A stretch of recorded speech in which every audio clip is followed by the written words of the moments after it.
Quick greetings. Welcome to another video. Thank you for joining us. Thank you for watching. In the video before last, I believe, we were talking about first contact, Indians and the authority, the position, um, importance of being a first contact Indian. Even if you are a second contact Indian, you might want to fight behind first contact Indians.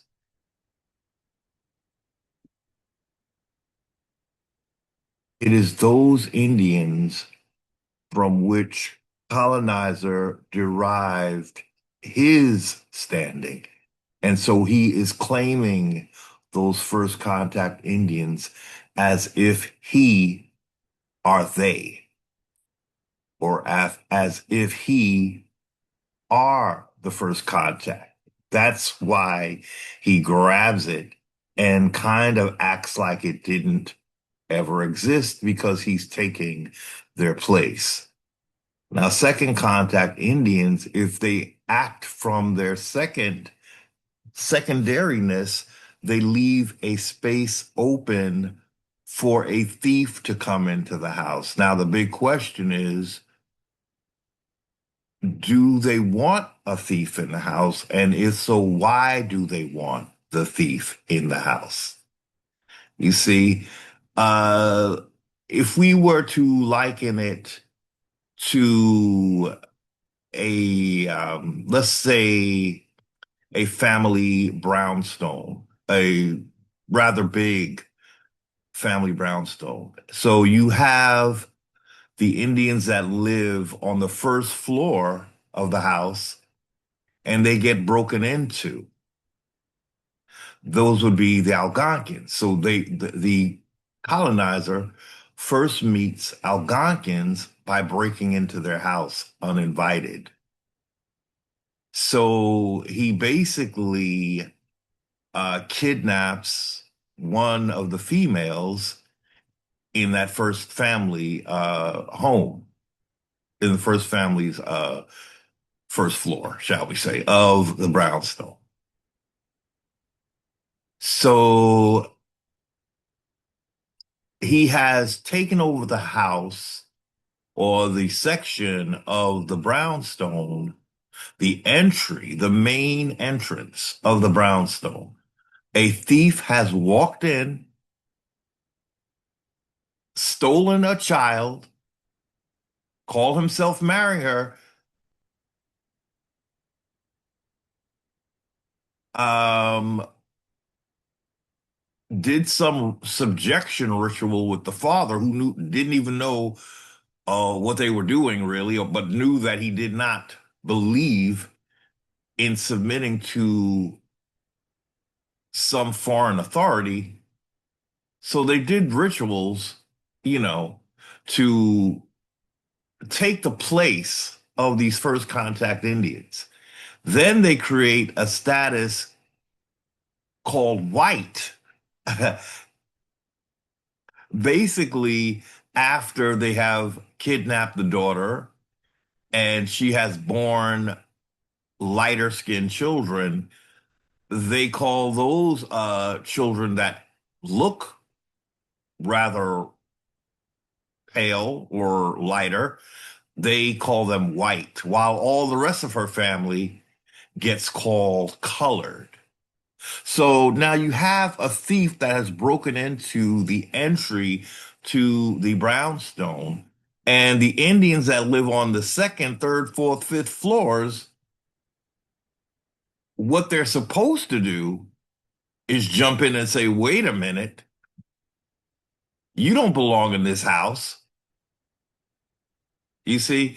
So instead, what we have is a scenario where the next level of Indians, which would be known as the Iroquois, they are befriending the thief. They are befriending the intruder and they're creating alliances. And it's like, well, wait, you lived in the same house with the first contact Indians. Why would you take the side of the intruder? So when they make it seem it was really quite easy. I mean, uh, mind you, before the intruder came, there are no known wars happening. But truth be told, there is no indication that there were other Indians in the house called Iroquois. So we're being told there were other different Indians in the household by the colonizer and that they became civilized. So it would be six other floors, the Iroquois and then the five civilized tribes on the top floors. So colonizers basically saying he broke into a seven-story building where he was uninvited,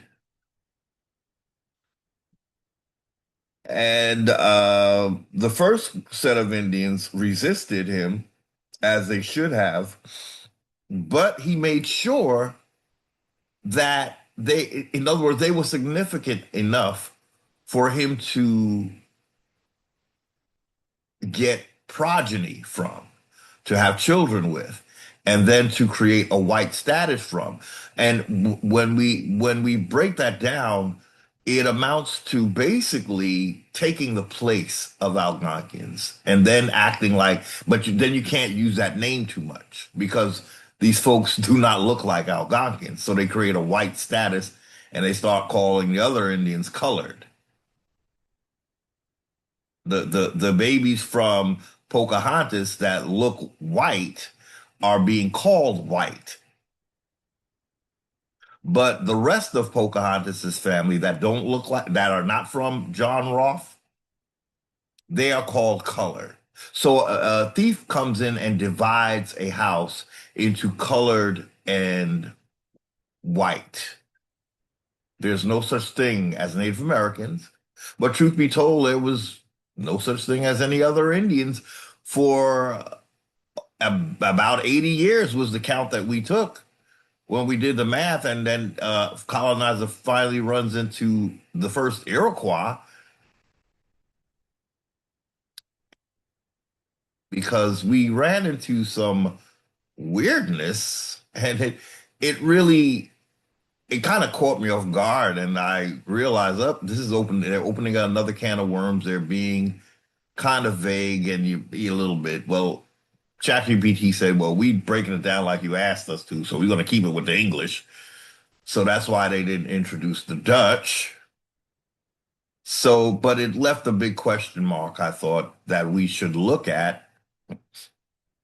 So let's go back to the seven-story brownstone. Indians must fight behind first contact Indians for this to be a fight that we would quicker win.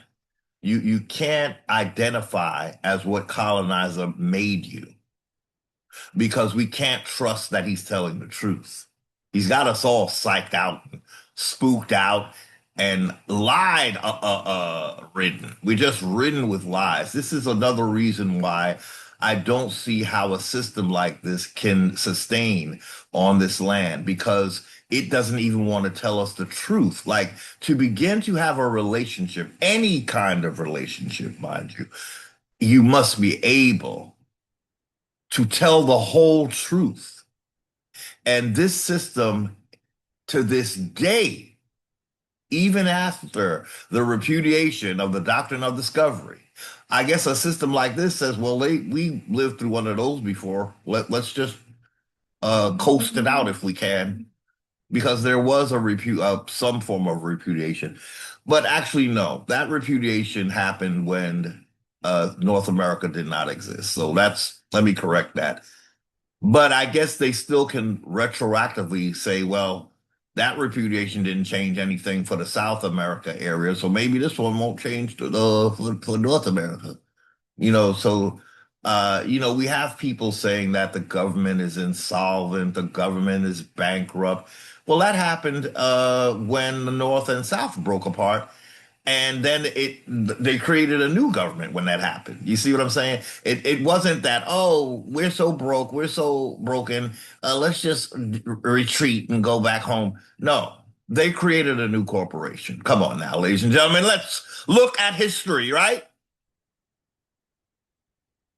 But again, because the system lies, a lot of us, we don't even understand this history. This American history is the most confusing, contrary, I believe, of histories because there's so many lies involved. And you have to know that a system that means you well would never lie to you. They would tell you the truth if they meant a little well. But this government has a problem with the truth. It has a problem owning up to the truth. And yet, people, if it was a person, you would never want to deal with them in life. You would know that the person cannot be trusted.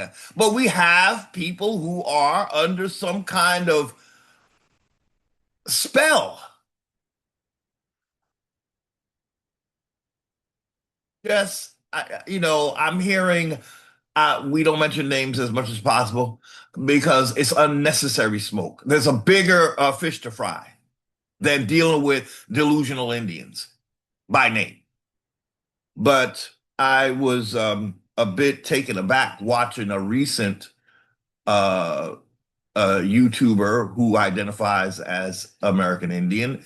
The question was something to the effect of should people they did have enough knowledge to say, should foreigners change their status? And from what I recall, I hope they didn't mean Indians because no, I believe they didn't. So the question was, and the conversation was going like something like this. Well, the government is now insolvent and defunct. Um, So the question is, should immigrants change their status because they can't be United States citizens? Because the United States citizen is gone, the United States is gone, the corporation is gone. So how would an immigrant go about changing their status? And I'm looking at this and I'm saying to myself, here's another example of American Indian that doesn't see opportunity.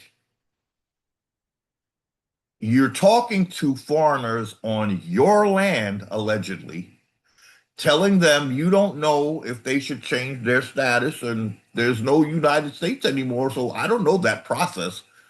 So maybe we'd have to get an expert. Uh, Hello, you're an American Indian. You are the process. Well, when you start hitting the bricks and putting the pedal to the metal, you're gonna know that that is your job. That you're not. So you're when an Indian gets on a platform and said and tells foreigners, I don't know how you would become a state national. State national? Did you create the state American Indian? Okay, so you don't need them to be a state national. What was your tribe? You depending on where you are and where the foreigner is, they would have to answer to you. And see, this is where you know American Indians are being seriously misled by Moors. A Moor should tell you if the government is insolvent, as we keep saying, it's your step into action, American Indian. What you got? There's people in your house that allegedly they don't have a status anymore because the United States government is going. Well, logically speaking, ladies and gentlemen, what should I can't even, you see, I don't want to go that route because I don't support states. Why don't I support states? Well, states didn't support American Indians. Did I say something that people can't identify? States did not support American Indians. Why would I support a state? States said, let the United States Corporation handle them. We're going to just act like they're citizens. Yeah. Before 1868, when the United States citizenship was created, what did states do with Indians? As a matter of fact, did they treat them like citizens? Well, some of the, I think five of the 13 did, but those were free persons of color. That's another issue that came up. It was said that Indians are free, were free white persons. I almost fell out of my chair. Uh, mm, mm. Indians are not free persons, whether they are black or white, or whether they are colored or white. If you look at the Constitution, there are Indians not taxed and free persons. The free persons are not made into colors. That didn't happen till civil rights showed up. And then it all became about black things and white things, right? But again, I don't advocate, I can no longer advocate even the Constitution. Why? Because where did it come from, ladies and gentlemen? We always talk about origins. That's what we're doing when we are awakening. We're looking to our origins and we're finding out when you go to an origin, the whole picture changes. Suddenly, you're not going to grab your kente cloth anymore. You're not looking in an African dictionary to find a name anymore. Do you see the power of going to an origin and figuring out what that origin is? Same thing applies with your government. Where the hell did it come from? Didn't come from you, okay? If you predate a government, a foreign government, I should say, that is known to be uh, uh, born of England laws of England, right there, you should know you did not create this legal system.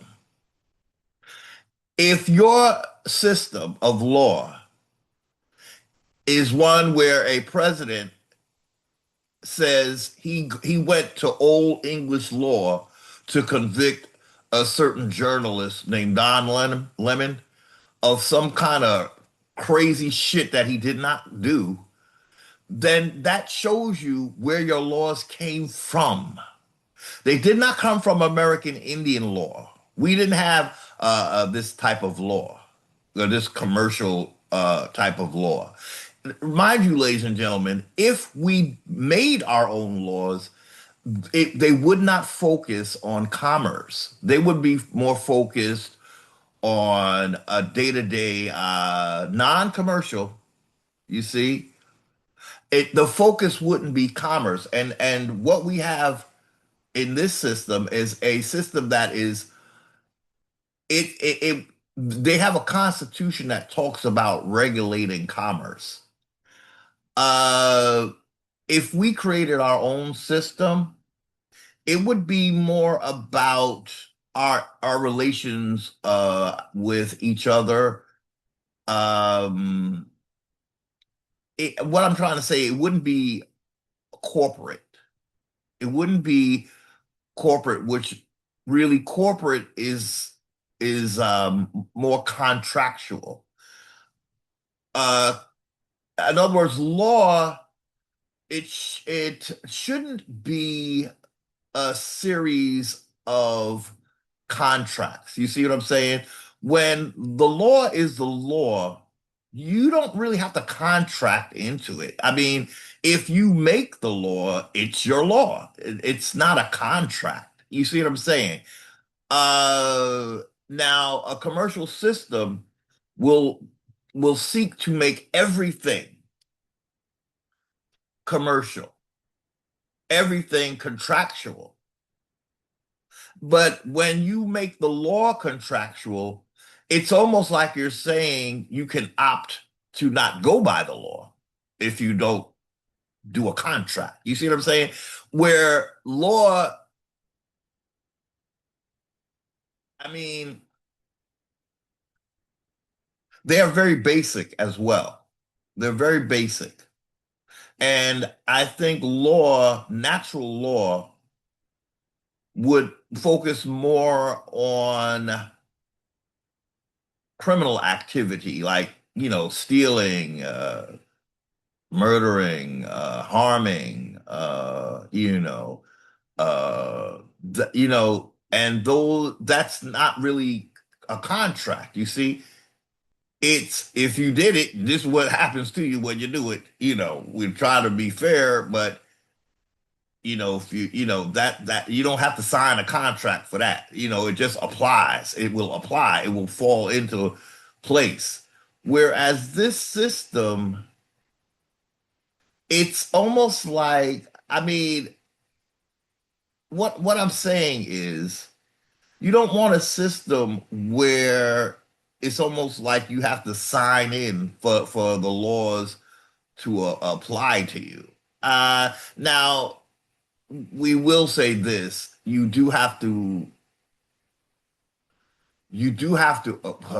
you do have to agree to go by the law, because if you don't, you know. But the point is, it wouldn't be a foreigner. I guess that's the real difference. You don't want a foreigner imposing your laws like we have here in the Americas, because they will be biased, especially if you go to an origin and you see how your lawmaker got on your land through a lot of lying and deceiving and cheating. Already they're beneath the law. Like, if you started a legal system on theft, you are already incapable of uh uh deciphering or uh you know conveying, what's the word I'm looking for? You're really not the best example of someone who should be in a position of judging law or dispensing law, because you're a thief, and you're a thief that got away with it, in as much as especially American Indians trust in your system. You see, American Indians, I guess I would have to say I must be someone who is not looking to repeat bad decisions. But this wasn't, I can't even call it a decision. Repeat allowing invaders to run your house, like in the example at the beginning of this video of someone who broke into a 7-story family brownstone and then proceeded to run the entire house and then run other houses on the block, in the town. Like, they used this house as a means to what? Create a one world government. Without America, they couldn't call it a world government, I guess.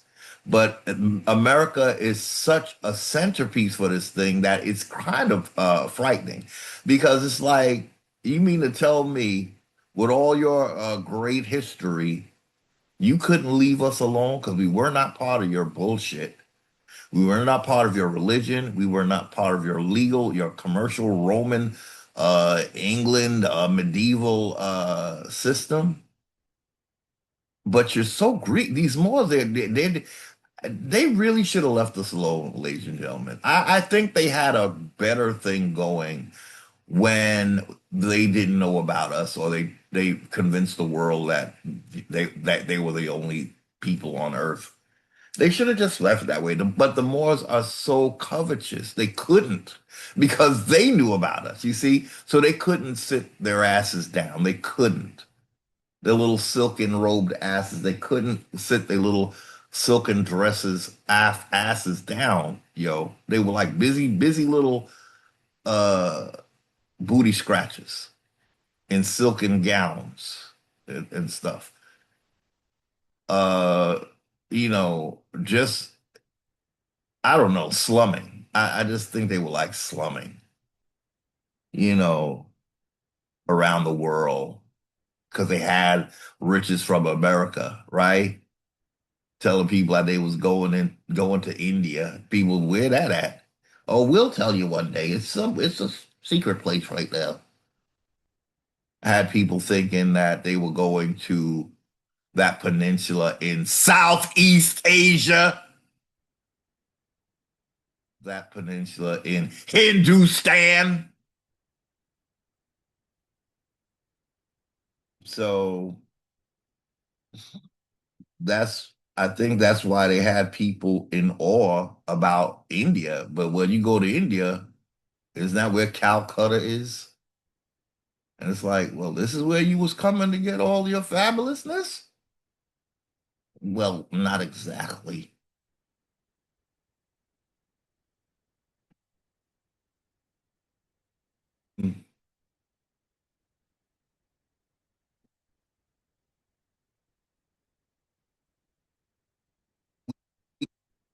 I want to say this for the record, and I'll just say it as long as I need to.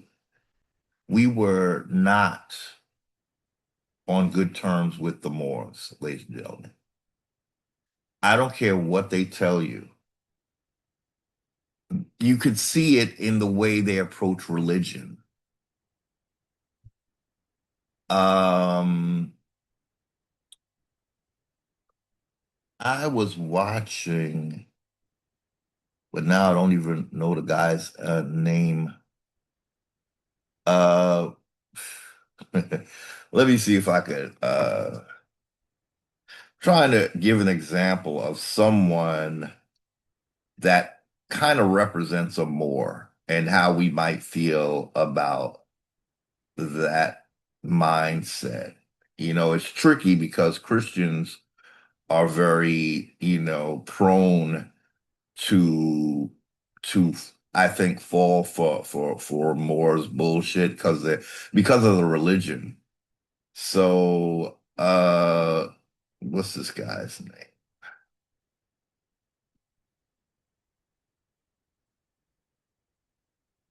Okay.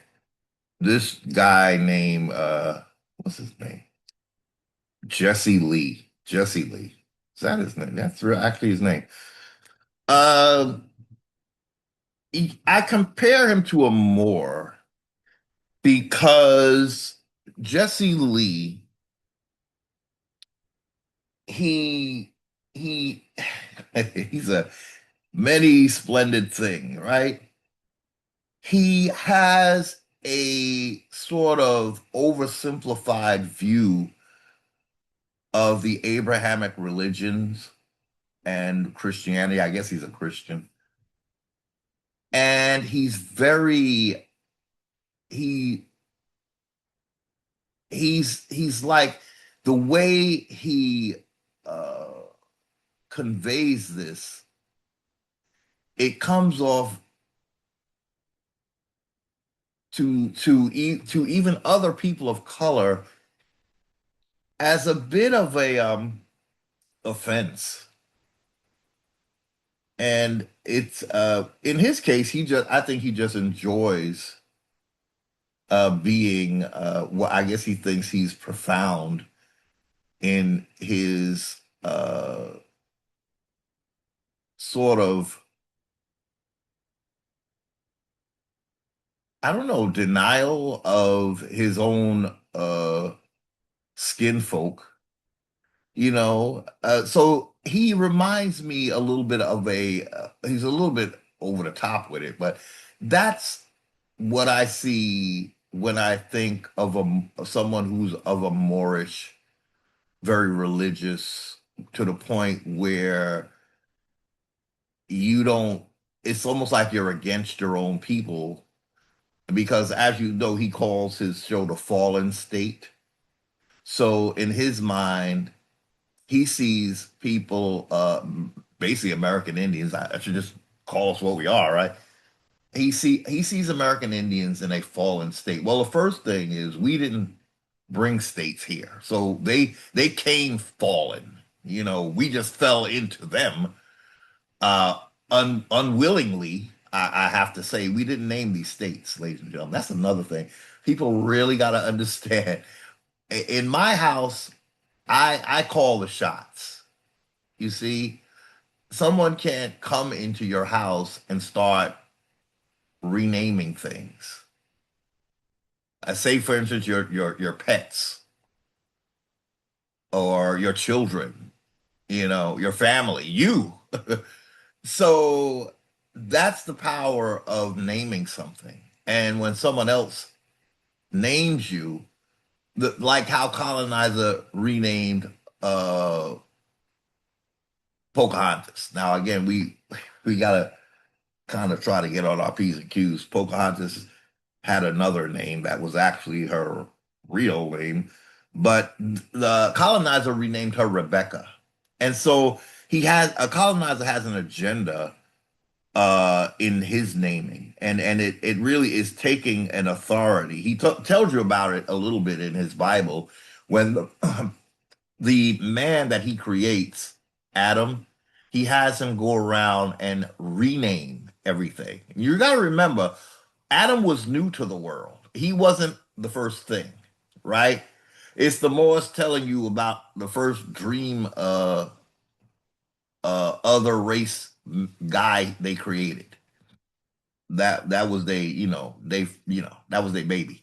And they had this character go around and rename everything because that's why would they want a new person on earth to name things that already existed and had names. That's the more telling you that he's erasing you as a American Indian. And there's a new guy in town, and he doesn't look like you because he was grafted. Adam was grafted, and he ultimately became Caucasian, or the look of a Caucasian in his bloodline. Now, I believe he started out looking East Indian. Well, and I hate to use that term. I should say East Asian, because they were not known as Indians back then. Being known as Indians for them, it would have had to occur after they called the place India officially in 1947. Before that, the only real, shall we say, the original people known as Indians were in the West, and they were called West Indian. Now, this includes North America as well, but that they lost that label over time. But uh, we were the West Indies, the Americas. And there in the East, there is no Indies. There's one India, and it came in 1947. In America, you have Indies, multiple, as North, South, Caribbean, Greenland, all of that. Indies. That's why it's called Indies.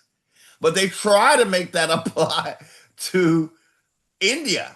And India is one peninsula. And I don't even, as we said in one video, it doesn't even look like a full developed peninsula, but they're so ambitious to make this place as if it's not part of Southeast Asia, and those people are called Asian to this day. It don't make sense, right, ladies and gentlemen? But this is the confusion. This is what I'm talking about. When you're dealing with a deceiver, can you have a government system under something that is so deceptive to the point where it renamed you? Talking about renaming. But anyway, we would talk about Jesse Lee and how he reminds me so he might be more of a caricature of a more, but the same thing. Someone who's so dogmatic in religion that they're blinded, and you are not, just because you look like them, they're not friends. In fact, he's just provoking you. He's a what do you call it, provocateur.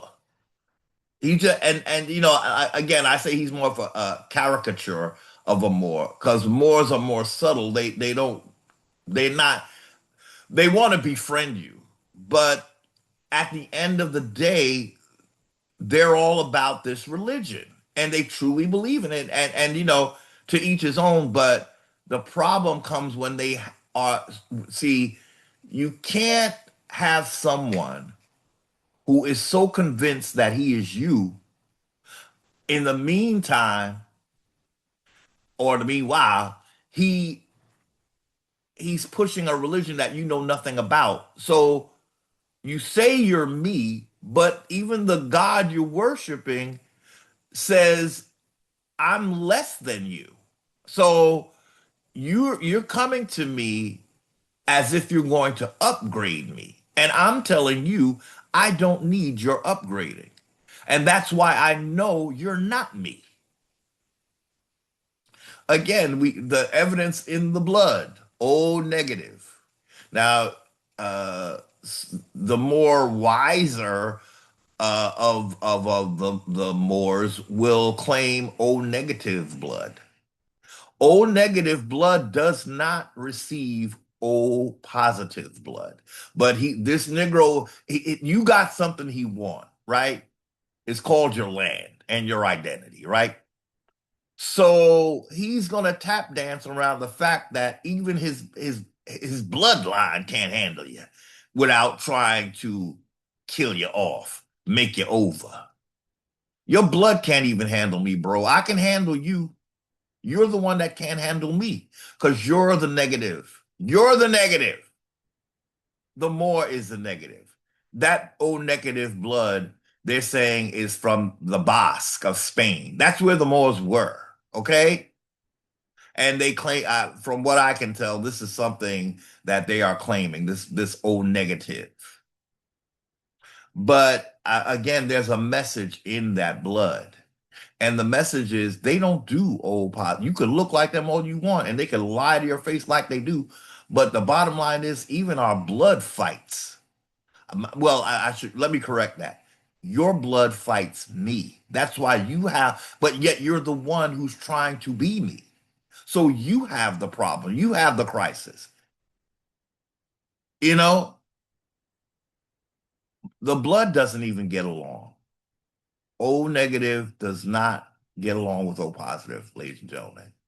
There you have, that's the Moor and the American Indian right there. The oldest blood, right? Type O, but they do not get along. Uh, O negative does not accept O positive, but O positive, American Indians, we've always seemed to be fooled by the Moors. And then they come into your house and you find that you're being renamed, done over, remade. If I'm your brother, why are you remaking me? Because I'm not your brother. Let's just cut to the chase. That's brothers don't do that to each other, Mr. Moore. You really need a reality check. Your religion has made you foolish, as religion does often, especially with American Indians. We're only talking about American Indians over here, ladies and gentlemen, by the way, because we've concluded that there is no enemy like the enemy that looks like you. That's the one that's kicking our ass, whether we want to admit that or not. Anyone else you could see a mile away, this Negro is in your freaking face lying to you. And it shows up in the Indian YouTubers. It does. When you hear a rhetoric again where these folks are so dedicated to the United States government, but they don't know how to read a fucking constitution. How can you be so dedicated to a constitution that says you're not part of the government? How can you? Do you understand what you're confused? Again, it's the Moors that are throwing you off. If you did go by the Constitution, you'd be looking to not a republic. You wouldn't be looking to create no damn republic. That's not what the Constitution. The Constitution did not say Indians had a republic. The United States had a republic. We were not part of the United States. And but they did intend to grab us with that damn Commerce Clause. So that was the intent. It was laid out, and that's how I know the Constitution is janky, because you don't have foreigners regulating your commerce in any other landmass but America. But why has it happened? Why did this happen in America? Because the people who did it look like us. It would not have happened any other way. We have the Moor who's uh, a charmer, but a deceiver. That character called Yakub, that's their guy. That's why they talk about him. It's their guy. American Indians don't know nothing about no Abrahamic anything. That was forced upon us by Moors. Or if it wasn't the Moor himself, it was someone he sent or discipled to do it for him. Because the Negro stays hidden, yo. He's masquerading as you, but he's throwing you off, and got the other folks as backup. But the Moor is affiliated with Yakub, not American Indians. And what did Yakub do? Well, they know what Yakub was about. Now, they will say they're not down with Yakub, but they are. How do I know they are? Well, you have to go to certain speeches that Mr. Farrakhan gave, where he will admit that Yakub is like what they call the devil. But then he'll say something like, we. He says, we. Notice, ladies and gentlemen, they're talking about Yakub as if he's some other, right? Yakub created the white man, right? But then that's Yakub, right? And then when he goes to explain the reasoning for the creation of the white man, we wanted to see if good was as strong as evil was as strong as good. Okay, wait. You just told me Yakub created the white man, but you're saying we want to see if evil was just as strong as good. We? So you mean Yakub was doing something on the behalf of all y'all? See, they can't, I guess it slips out sometimes, ladies and gentlemen. They're the ones who brought this character to our knowledge base, our mental Rolodex. We didn't know nothing about no Jacob Yakub, right? The Moors did. Namely, it's NOI that is talk about Yakub. And so they're saying that this Yakub was a black man who created through selective breeding a grafted man called a white man, blue-eyed. They call him a blue-eyed devil.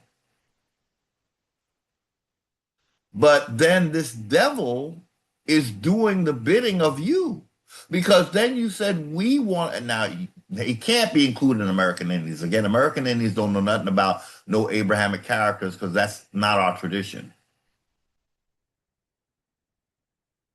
But I have to say, to be in all fairness, I don't know that Jewish people have the same idea about Jacob. I mean, they know some of his aspects, but they never would have added the black and white element that Moors have added. But remember, Moors are the older people on Earth out of the Caucasian and the quote unquote Negro phenotype. It's the Moors that would have been practicing Judaism before the existence of Caucasians. This is just a fact, ladies and gentlemen. I'm hoping you're beginning to see what I'm trying to tell you. Saying anybody, let's leave that thought, let's just leave it at that. Um, so Jesse Lee, that's how a Moor appears to me. I don't know how it appears to people who have this other idea about Moors, but it's just that Jesse Lee wears his religious belief on his sleeve and he doesn't, he because he's so self-righteous, he feels like, I guess, and see, that's the attitude that personality would take. Fuck all y'all. I'm not one of y'all. This is what I'm trying to say, American. At his core, that's what a Moor is. He really does not care about you because of your skin color. Although when he's trying to take what you have, that's his best line, his best rhetoric. But truly, he sees you as condemned because of the God that he's worshiping. He sees you as heathen, and this is well known in colonization. And I just don't know how Indians could be so deluded that they forget all of that because they're also worshiping this, that. Oh, that's the only thing I could think of. They're worshiping the same energy, so they can't see. You see what I'm saying? They just don't see. Again, we have an American Indian saying on their platform, first of all, that we were free persons of color. No, we weren't. We were Indians not taxed. That's how blind American Indians are to this government that they worship so much. They should be saying, what happened to Indians not taxed? And so this government can fumble and fall trying to explain how they took a fucking commerce clause and said, well, because of the commerce clause, we took away your Indians not taxed and started taxing you. How did that work though? Well, because of the doctrine of discovery, you use the doctrine of discovery in your laws? Yeah, but no. Okay, so see, this is what I'm talking about, ladies and gentlemen. You cannot have this level of deception and expect to get justice out of it. I'm advocating a peaceful break. Now, here's one thing I want to say to this government. Uh, any agents listening to me, you know that I'm always using the Constitution. I'm referring to it. You know that I'm talking about law. Yeah, I have a right to talk about it. You know, uh, if the law, see, but I can't even say that we created the law. If I created a law, I'd have more rights to talk about it. But if I didn't, yeah, the system is going to say you don't have no say. You kind of correct on that. That's why I don't want you here. I need to have a say on my land. I don't know about other Indians, but you're not going to get that say, American Indians, because you fail to see that they're not going by the Constitution. That's what you fail to see. You fail to see that you are not even supposed to be, you calling yourself an Indian today, right? And now you're proud about it, right? But you don't know what Indian not tax even means. When it says you're not represented, it goes in one ear and out the other, right? That's why secondary Indians are not fit.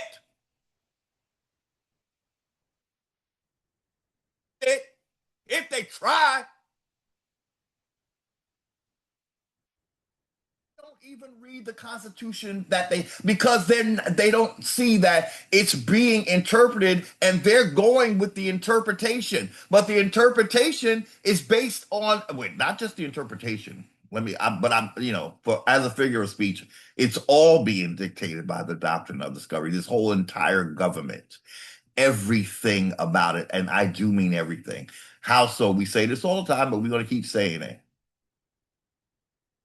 Anything that happened after 1493 in North America is based on the doctrine that came in 1493.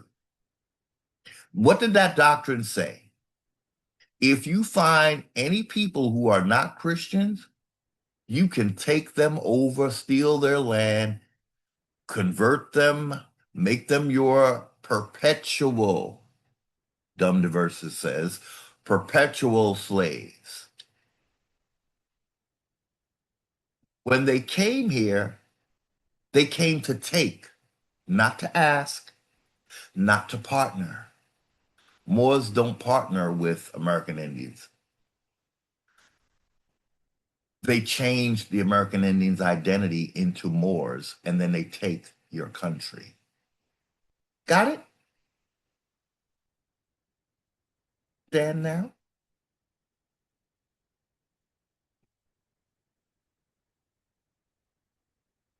So an American Indian,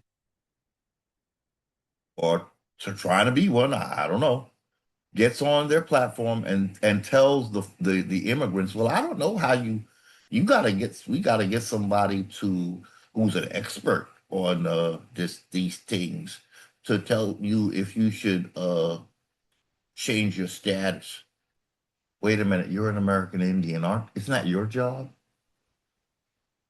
You're telling a foreigner? That's like Vladimir Putin telling an invader or an immigrant, well, I'm not sure how you would become a citizen of Russia. We'd have to get an expert. Uh, but my government is dissolved, so I'm insolvent. So maybe you don't need one. Hello, my Negro. You are the boss. Diana, could you tell us who's the boss? Get a clue. That was very disheartening, ladies and gentlemen. It was hard to watch. It's hard. It's like, wow. Indian wakes up and don't know who's in charge. But what? You might as well go back to sleep. Might as well go back to sleep. This is not personal, ladies and gentlemen. As an American Indian, it is very hard for me to watch. It's very hard. It's like, I don't know. Uh, so we got about an hour, ladies and gentlemen, because I am pontificating too much. But this is the part of the video dealing with first contact. We still didn't get to the top of this document, but this is the part where we learned that there's an about a 80-year gap between first contact Indians and the first time the English meet the Iroquois. 80-year gap. 80 years of no fighting between alleged Iroquois and Algonquin. No infighting, right? The only time Iroquois and Algonquin start fighting is when British become Algonquin on the down low. That's when we hear about fighting, yet they're saying they have alliances. But all of a sudden, all this war is happening with Algonquins and Iroquois, you know? Perhaps Iroquois thinks Algonquins are white. I don't know. I can't. It doesn't make sense, is what I'm trying to say. Either that or there is really no Iroquois. As you said, ladies and gentlemen, language, we got to decide. Why does colonizer say that we all had different linguistic, but he doesn't say we spoke a different language, right? He rarely says that. He calls Iroquois a linguistic group. Iroquois is that's a linguistic. But the first thing you saw here was Algonquin, and Algonquins had a writing system. And then a colonizer will split hairs and say, "Well, it wasn't really writing. They did have a system, but it wasn't right." It doesn't matter what kind of writing it was. They had a system, but colonizers so ready to deceive. Like he will say, "It wasn't writing like we do. It didn't have to be writing like you do. We had a system." That's the whole point. When you see, you have to learn how to respect another culture and stop comparing it to your janky, deceptive system so much. So it tries to split hairs with you when you say when you ask sometime when you ask ChatGPT or AI who had writing, they'll say, "Well, it wasn't really writing." It's like, come on now. It was their writing. It wasn't your writing, it was theirs. So it was basically they're trying to say, well, it was pictographs. Fine. So it was hieroglyphs. It's one of the oldest forms, but they're so busy trying to diminish by saying it's not writing. It doesn't have to be. It's probably superior to writing. It's probably less deceptive than writing. But yes, Algonquins had a system where the Iroquois did not. Why didn't the Iroquois have a writing system? Because that would have had to been called Algonquin. It would have had to been called Ojibwe. So we can't have that because colonizers trying to divide Indians, trying to divide Algonquins to several different quote unquote linguistics. Again, in Europe, they have countries, right, with different languages, not linguistic. But in America, as large as we are, they're trying to say that it wasn't about language, it was about linguistic. What they're saying is that we spoke the same language, is my conclusion. Okay. Because if you can't say it was a different language and you're saying it was a different linguistic, you're doing something with the word linguistic that linguistic is saying, what the fuck you doing? That's what you're doing with poor linguistics. She like, why are you trying to confuse me like this? I'm not language. Okay. So stop trying to act like they were all different. Indians were all speaking all different languages. A linguistic is not a language. It's the same language. It's not a different language. We have to conclude that, ladies and gentlemen. Again, why? Because we have a whole country over there that has different languages: Italian, German, French, Spanish. They don't call those linguistics, right? But over here they call it linguistic, and that's because they can't say it was a different language. Then they have to deny that some Indians had writing. So they say the Iroquois didn't have writing. They did that also with the Inca, I believe. Say they didn't have writing. What they mean is they didn't develop something different so they could make it like they're different people. That's generally what I believe is going on. Okay. So here is where we found something interesting. So we went through this, so we're not going to read it again, but it started in 1584 when they first come across Algonquins, right? This is English British contact with Algonquins. The first time is in 1584, right? So then we're going to move down, right? So the first time they come in contact with Iroquois is in 1664. And so that is a period, let's make sure we got that right, of 80 years. It took them 80 years to meet Iroquois, right? These are secondary. So they can't be said to be the first things that were found by Europe. So we can't trust that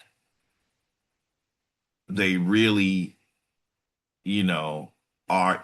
even the way colonizer lies. Again, different linguistic. Are you trying to make two people out of one? Are the Iroquois just Algonquins, but once you became Algonquin, you started differentiating the Indians so they couldn't be you because you took first place? This is what we're talking about. Again, so let's look. From 1584 up here to 1664. We're just going to do it again for the record. 1664 minus 1584. Again, that's 80 years. For 80 years, the British are becoming Algonquian, right? They marry Pocahontas in 1614, right? Let me see let me ask when she was kidnapped. I'm sorry. I just want to make sure okay. What year was Pocahontas?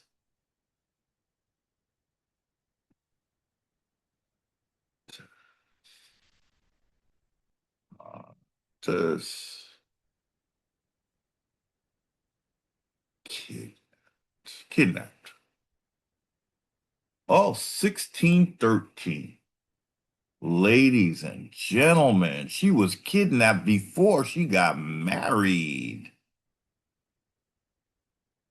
Oh, shit. Pardon my French. AI on my phone, off camera, AI search. Sorry, ladies and gentlemen. Pocahontas was kidnapped in 1613. She was lured onto an English ship by Captain Samuel Argyle and held hostage by colonists in order to ransom English prisoners and retrieve stolen weapons. I heard it was about food, that they wanted to get more rations from her father, Chief Powhatan. So here's another version of history. This is why we can't trust a system like this, ladies and gentlemen. I'm sorry if y'all can't. There's too many damn versions of shit here in America, y'all. Too many versions of the wars, too many versions of who's colored, who's not, too many versions of what the United States citizenship is. It's how do you have order when there's so much disorder, so much chaos? Well, I'm shocked. I thought she was I guess I thought she was already married by the time they kidnapped her, which kind of wouldn't make sense. This is worse than I thought, ladies and gentlemen. So, for the record, Pocahontas was kidnapped in 1613, and then married in 1614. Huh. So they kidnapped her first. Huh. It just gets more real every day, ladies and gentlemen. It just gets more and more real. Can't be mad at it though. So let's just go a step further. How old was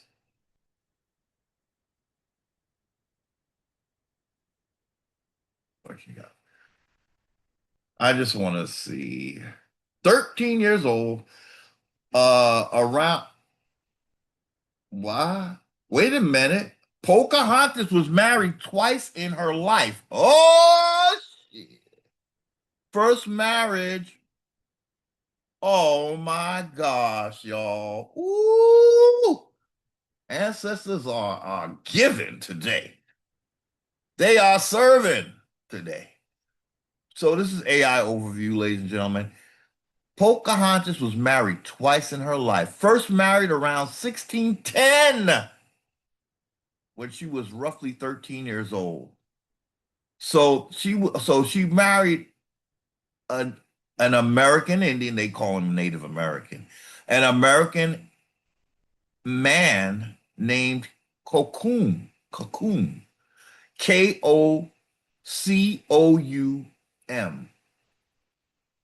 Her second marriage was April 1614 while held captive by ink. Ooh, oh my gosh. Oh my gosh. I gotta control my fury. I'm starting to get riled up, ladies and gentlemen. I'm starting to get riled up. This is not looking good. This is no, but it's the truth, and I appreciate that. Let's read this again. So this is AI overview, ladies and gentlemen. Sometimes I will use my phone because I tend to, I already am scatterbrained and I'm all over the place. So I would like to keep the screen up, yet be have the convenience of just informing you of what I'm searching on my phone off camera when I at certain times. So I did not. How many of my listeners knew that she was married twice? Please let me know because I had no freaking idea. And this, but I'm really appreciating that she was first married to an American Indian. Now, no doubt. Remember, I was I was struggling with saying, what if she had kids with an American first? Her kids with that American would be called colored, and her kids with John Roth, the Englishman, would be called white. And I was struggling because at the time I thought John Roth was her only marriage. So they had her. The tradition was that we know of was a man marrying multiple wives. We never heard of a wife with multiple husbands.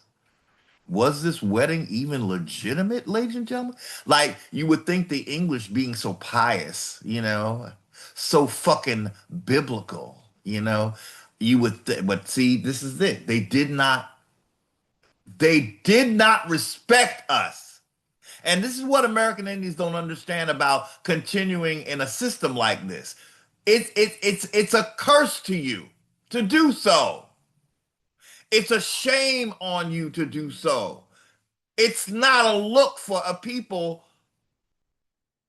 It's not a look for a people, and not for their offspring, not for their generations to come. It would be looked at as shameful. And I hate to use this example, but it's like a Jewish person saying, "Oh, I just want to celebrate uh the Germans that Nazi our asses. Let's celebrate them. Let's talk about how wonderful it was." And this is what Indians they don't have that chip. Why? Why don't Indians have it? Because we're stuck on the fact that Moors look like us. That is it. That is at the core of this.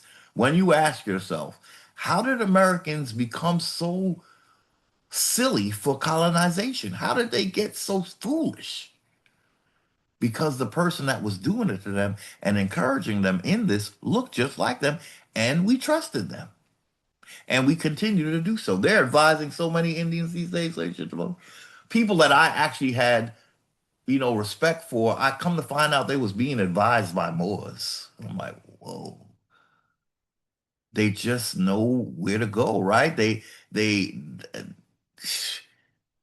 Oh my gosh. Oh my gosh. So big shocker. But thank you, ancestors. Let's read this again. I gotta take a screenshot of this. Pocahontas was married twice in her life. First marriage around 1610 when she was roughly 13 years old.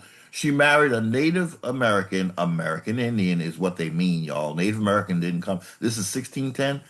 Uh, when you say Native American, they would have said, "What the fuck is that?" Um, Native Americans did not come around till the 1960s, ladies and gentlemen. So this is 50 years too early for AI to even mention Native American. It's so deceptive. This is something that our government encourages, ladies and gentlemen. The government that you want to place all your trust in, you don't see that they're just they're taking your history and making it like a bowl of mush. You can't trust a system like that. We're peaceful American Indians. It's just that Indians are supposed to be outside at best. They're not even supposed to be under the United States anyway. So I'm actually talking lawful if we look at the Constitution and stop misinterpreting the Commerce Clause. But again, I have to always say the goal of an American Indian is to have no foreigners running anything. That means no constitution that we didn't create, and we did not create this constitution. We already have a owner or someone who admit that he's a Moor. He's saying, basically, he's saying that the Moors were instrumental in this form of government, and it was meant for Moors and Europeans because they were going to become the dynamic duo, and wham bam, thank you, ma'am, knock out the American Indian. Okay. First marriage around 1610 when she was roughly 13 years old. She married an American Indian man named Kokum. Kokum. Again, that's Kocoum as in Monday. Her second marriage, as we all know, in April 1614, while held captive by the English, she was baptized, taking the name Rebecca. Rebecca, as we know, is the mother who swapped birthrights with her children. So at this point, now Rebecca does have two children. She has a firstborn, right? That is really her firstborn, the American Indian. And then she has a secondborn. We could say that's like sort of similar to Yakub, right? And the reason why the English are naming her Rebecca is because they intend for her to make her secondborn son. Well, actually, they're not saying she. I'm sorry, I'm getting this mixed up. We're not told she had kids, but I'm taking it to the next level, y'all. I'm just taking it to the conceivable end. Um, well, she got married in 1610 at 13 years old. It's very possible between 1610 and 1614 that she had children. Okay, that's 4 years into her marriage, she might have had children. Uh, in April 16. So I'm saying they named her Rebecca because if she did have children, it would have been her secondborns from the second marriage that got her birthright, the birthright of her firstborn. Now remember, we're all her family as American Indians. So this birthright is all of ours. We don't have to be. We're not her children. We're her kin. So we will all still have this land without any foreigners. But then when she marries John Rolfe in 1614, his children get a white status, while all of Pocahontas's family, other family, are called colored, not Native American, colored. So she took the name, they put that name on her. She didn't take that damn name. They baptized her and gave her that name, Rebecca, and married tobacco planter John Rolfe. She was approximately 17 or 18 years old. So by the time she married John Rolfe, she was about 17 years old. You can read more about her life and historical context of these events on the National Park Service of Pocahontas. Why is so much American Indian stuff associated with parks? Is that because that's the land that they took from us? So it's the parks that's preserving some history. Okay, so now I want to find out if she had children. I bet they're gonna say we don't know if she had children with her first marriage. I'm sorry, ladies. It's a little bit of a tangent. Did Pocahontas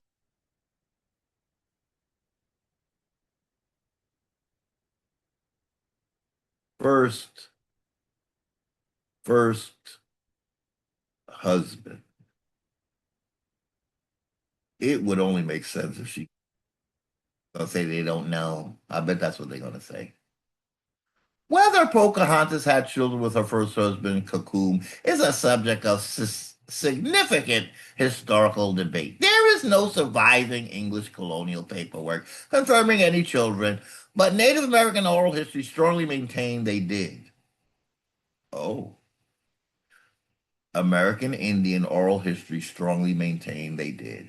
Because written and oral histories conflict, historians generally separate the evidence into two distinct perspectives. The Native American oral history, according to the oral traditions of the Mattaponi and Patawamek tribes, Pocahontas and Cocoon did have a child before she was kidnapped by the English in 1613. The daughter theory. The Patawamek tribe of Virginia holds that they had a daughter named Kawaki. I'm sorry, Kaoki, according to tribal history. Her identity was kept secret to protect her from English colonists after her father was killed and her mother was abducted. Damn. Thousands of modern Americans claim lineage through Kaoki. The Sun Theory. A published history from the Mattaponi Reservation notes that that she had a child with Cocoon who was raised in safety by the Patawamek, sometimes referred to in modern books as Little Cocoon. Of course, Western historical record. This is why we can't trust this government, ladies and gentlemen. This is why you can't have a system like this. Do we need to spell it out? If they're lying about you, they don't have your best interest. I don't care what it looks like. This is some important key shit here that we're reading. For them to not know this or to act like they don't know, that is selective amnesia. So the Western historical record, mainstream Western genealogists and historical societies do not officially recognize any children. They don't want to. They wanted that her only children were white. Lack of written records. The only mention of Kokum in colonial documents is a single 1616 sentence by English Secretary William Strachey, noting that Pocahontas had been married to him. Strachey made no mention of any offspring. Well, he wouldn't. Thomas Rolfe as sole heir. For centuries, formal genealogical organizations have only recognized Thomas Rolfe, her son with her second husband, as her only verified child. It doesn't matter. She had a whole family of American Indians. We don't have to be her child to claim our land. You do, foreigner. So you're a child to us. Because the English destroyed or overrode much of indigenous record keeping at the time, this remains an area where family trees are built on deeply respected tribal tradition rather than paper trails. If you are trying to trace a specific lineage, would you like information on how genealogists track Pocahontas's descendants, or would you prefer to explore more about her first husband, Cocoon? Have it, ladies and gentlemen. This is a AI search, and I spent way too much time on it. I'm sorry, we went off on a tangent because we got a little surprise. There you have it. Now we know that Pocahontas was married before she married John Rolfe in 1610, and there is speculation, and I would tend to go with that speculation that she had a child. Now they're naming her son by name, right? They're they're not saying the daughter's possible name, but they're saying he was, no, according to the which Indians, the Matapani, uh her son was called Little Cocoon. Well, they do have, oh wait, I'm sorry, they do have a name for the daughter as well. Keoki. Okay. So maybe she had two children, you know? I mean, they have name references. Even if they called him Little Cocoon, and that's a name reference. It's valid enough.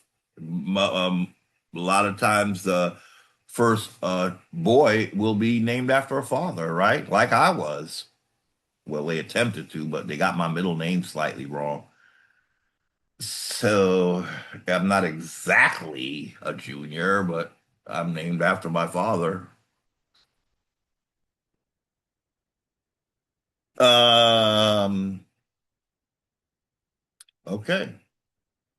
Thousands of modern Americans claim lineage from Keoki. Okay. Well, they would have been called colored because they only John Roth kids, I believe. Well, depending on how you look, but no doubt it had to be John Roth kids. Got the white status because they looked a little like Pocahontas, right? So the white status came from Algonquin Indians, no other Indians. And I'm not saying it was a willing thing, but I'm just saying they laid their claims on our land through first contact Indians, not Iroquois, not any of the five civilized tribes. But again, what we're saying is that we were all Algonquin speaking before we were sectioned off and broken off into uh, tasty little chunks of different secondary named uh, quote unquote American Indian. So in 1664, this is where we want to sort of get to. 1664, the English take New Netherland from Dutch and begin direct imperial relations with Iroquois.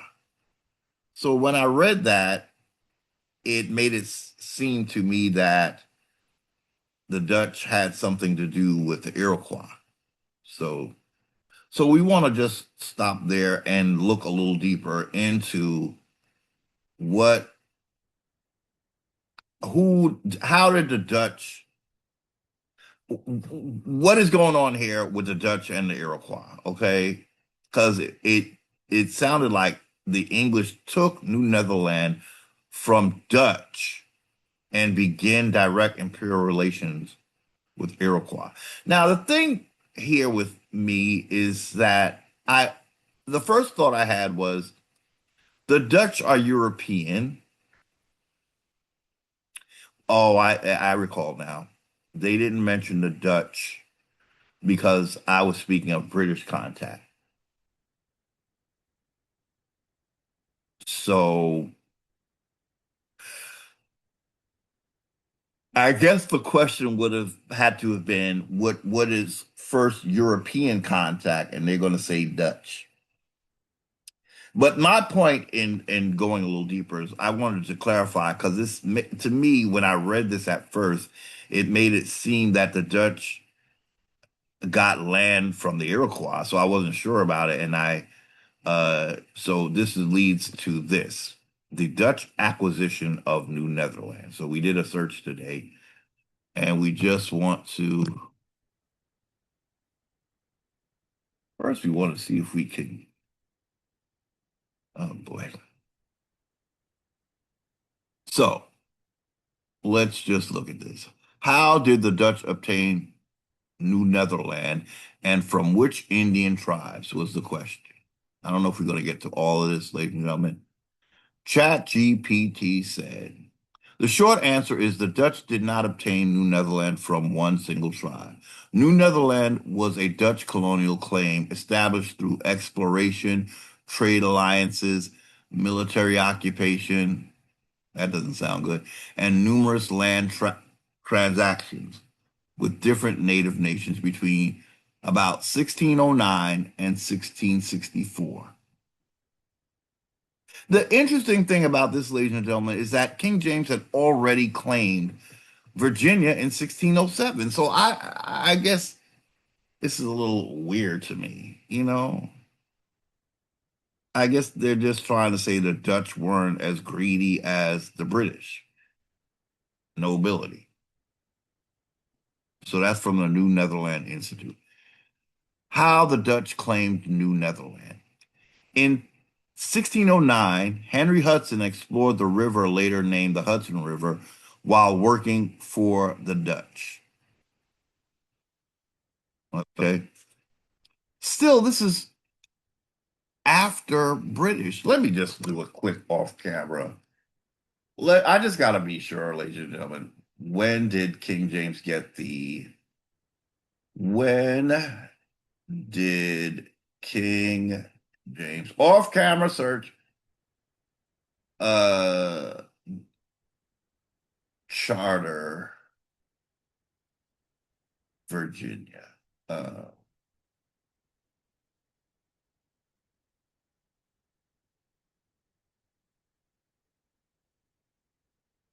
1606.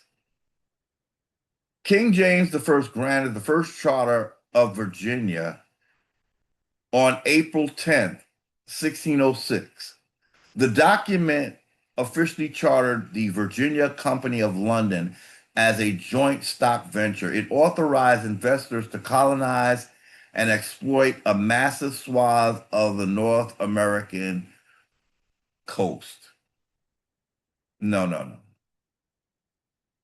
It was more than the coast because we saw the charter for Virginia. I don't know why. Okay, so maybe in 1607 was when they did the whole damn thing. So there was the first charter in April 10th, 1606. This original document established Virginia Company and set up a system of government where the colony would be run by a council in London and a local council in Virginia, both under the king's final authority. That's from the Encyclopedia of Virginia. So that was April 10th, 1606 was the first charter.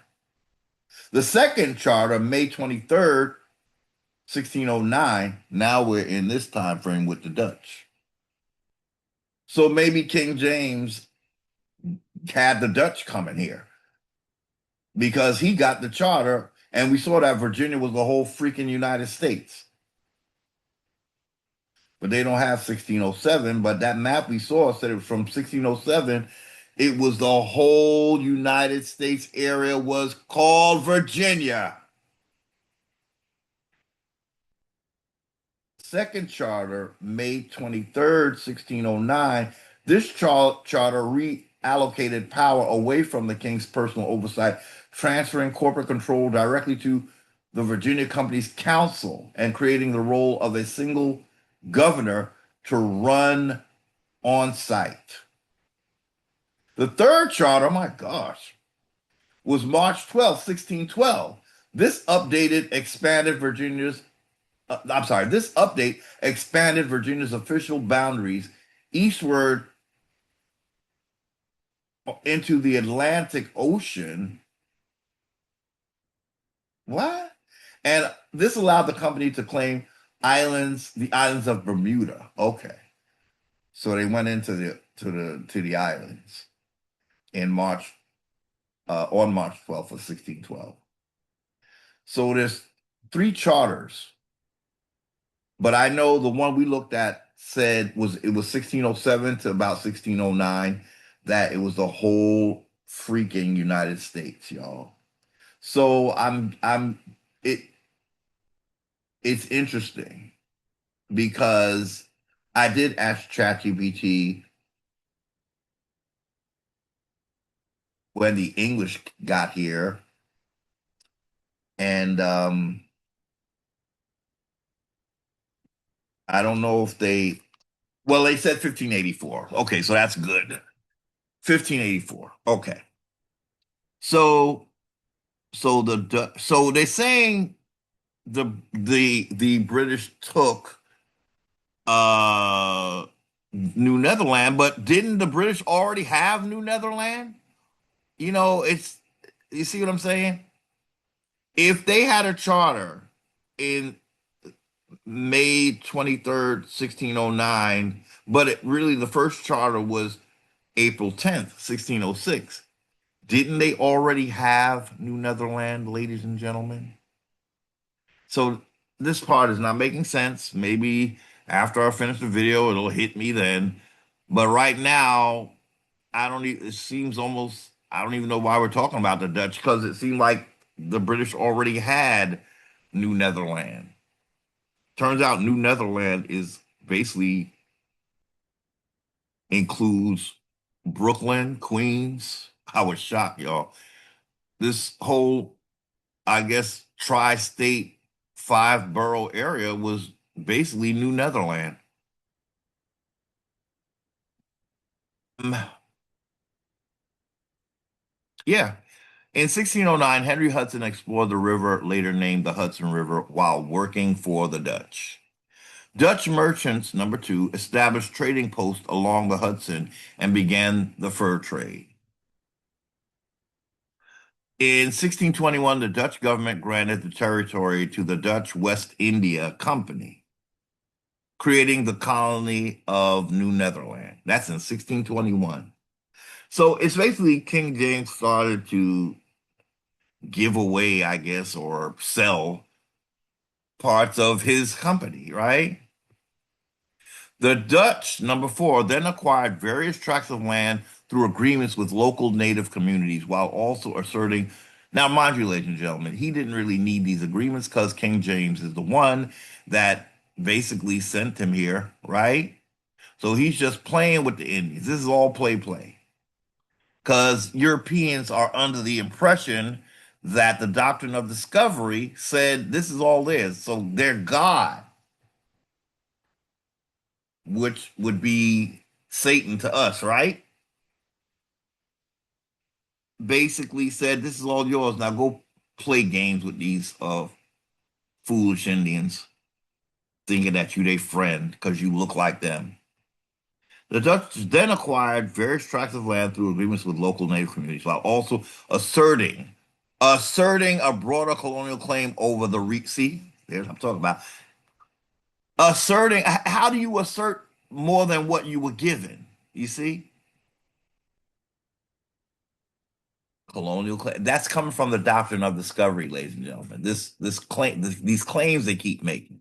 Major nations involved. Now, here's where I just want to be sure, were these Iroquois mostly, or were they Algonquin?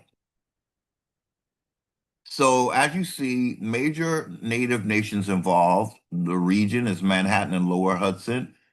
Muncie speaking Delaware, often called Lenni Lenape or Lenape today. Lenape is Algonquin. Um, yeah. The Lenape, well, at this point, I would say the Lenape have nothing to do with Iroquois. But I know at some point they did, you know, and it said that they were basically like held in subjugation by Iroquois at some point. And I think it's evidenced by their creation story, which is different from the Algonquin create. Now, these are Algonquin Indians, so their creation story should be like the one of Algonquin Indians with no turtle involved. But Lenni Lenape talk about a turtle in their creation story. So I know they're compromised. Algonquins talk about a muskrat. They say Iroquois dealt with a turtle, and the Lenape have a turtle and a muskrat in their story, from what I recall. So you can see the compromise. You see? So the Lenni Lenape, for some reason, are showing up as a compromise Algonquin group.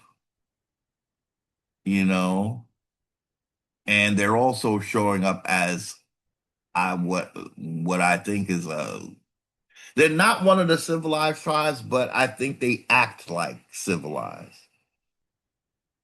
You see, Upper Hudson Valley, Mohican communities, the New Netherland Institute. So they're getting this from the New Netherland Institute. Mohawk Valley, Mohawk primarily trade allies rather than land sellers. Ah, Mohawk primarily trade allies rather than land sellers in the colony's core region. Now, Mohawk, I believe, is Iroquois, but the other two are Algonquin. So they talk about Mohawk Valley. They Long Island, various Munsee and related Algonquin-speaking communities. Long Island is Algonquin. New Jersey, Lenni Lenape. Delaware, Lenape communities. Okay. The Manhattan Purchase. The most famous transaction was in 1626. I'm sorry, the 1626 acquisition of Manhattan by Dutch director General Peter Minuit. Contemporary contemporary Dutch records state that Manhattan was purchased from native inhabitants for goods valued at 60 guilders. Modern historians generally identify the inhabitants involved as Munsee-speaking Delaware Lenape people. Hmm. Though there is continuing debate about exactly which community possessed authority over the island at the time. Yeah, because I don't know that to the Lenape where this far down. Manhattan is in Algonquin, but it's not. I never knew Manhattan to be Lenape, so I'm glad they added that there's a debate because Lenape, as far as I know, is further up in Delaware, right? New York is not Delaware, so I don't know, ladies and gentlemen. These Lenape, I do think they have there's something up with them. There's something up with them being associated as Moors as well. Um,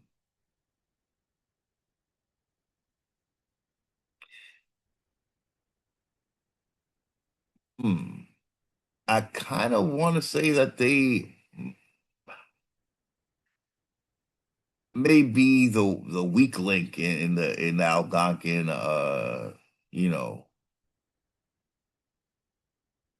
know of the Algonquins because there's just some. First of all, again, I've not known Manhattan to be Lenape, when Brooklyn, Queens, and all of that is not Lenape. What did they say it was? Long Island was various Munsee and related Algonquin speaking. Now, my Algonquin family originates from more in the Roanoke. So up here, it is part of my linguistic uh, group of Indians, but this is we didn't originate. My specific tribe didn't originate in this area, but it would have been, like a sister land or whatever. So I'm not sure who was who up here, tribe wise. But they're telling us it was Muncie, uh, Long Island, because Long Island is the next town from where I'm at here in Queens. You know. Okay. Many historians caution.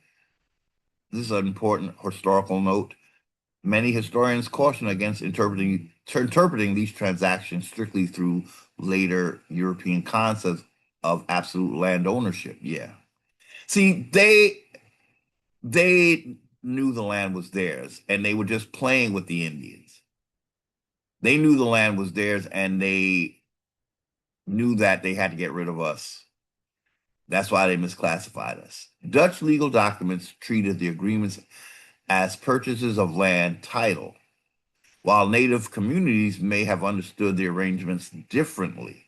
Oh, they know they did. Sometimes as agreements regarding shared, see, they don't share settlement rights, alliance, or occupancy. The differing understandings became a source of later disputes. They know damn well these people were not trying to give their land away like that. They still lived on it.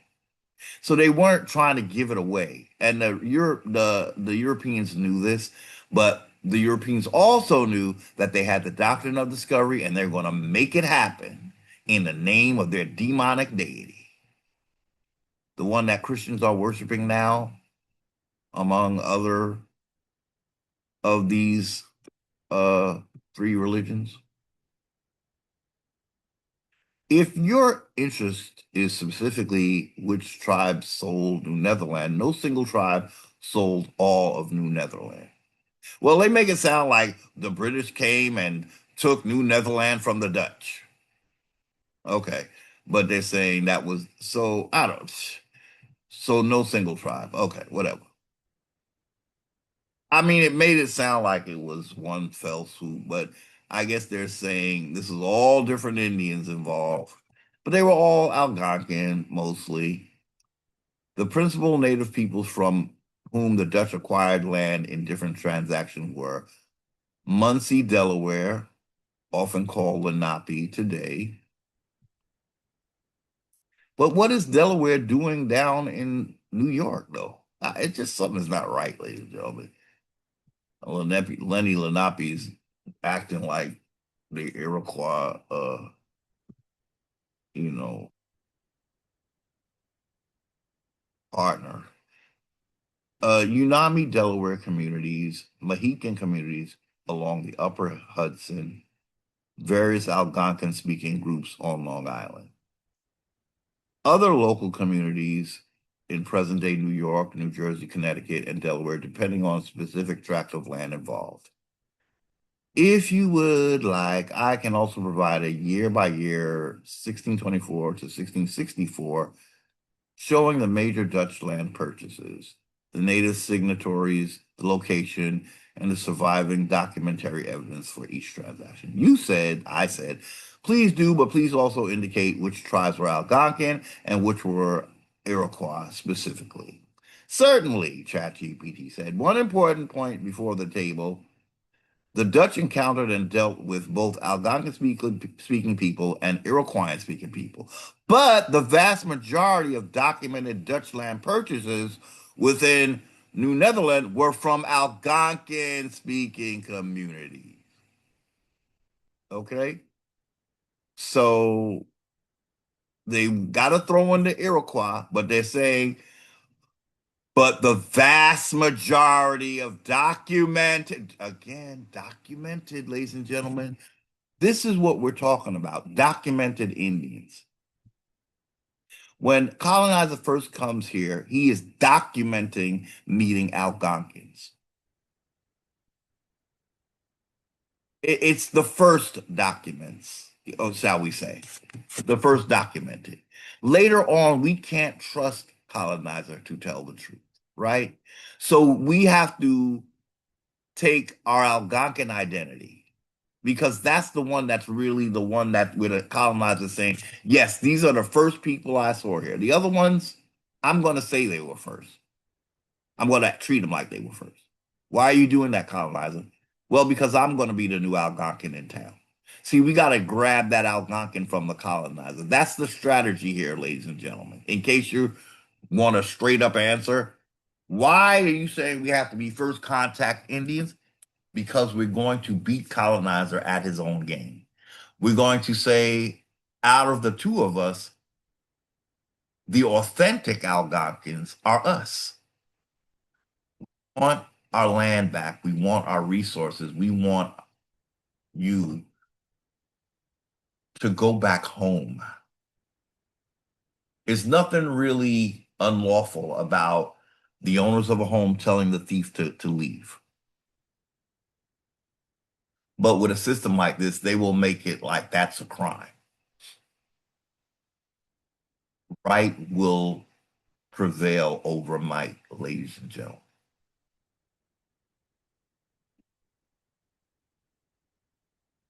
because we have ancestors involved. It is only because of the ancestors that we even know what we know today. If they started this, they're going to finish it. It is hard to grasp that at times, and we are called human, but we have to know things just don't happen for no reason. You don't get a wake up call to go back to sleep. Now you're going to have your compromised Indians all day, every day, talking about what the United States is doing. But real Indians are really just going to start doing their own thing and living in that reality until it's the reality of all American Indians. There will be some, I guess, that want to share their birthright.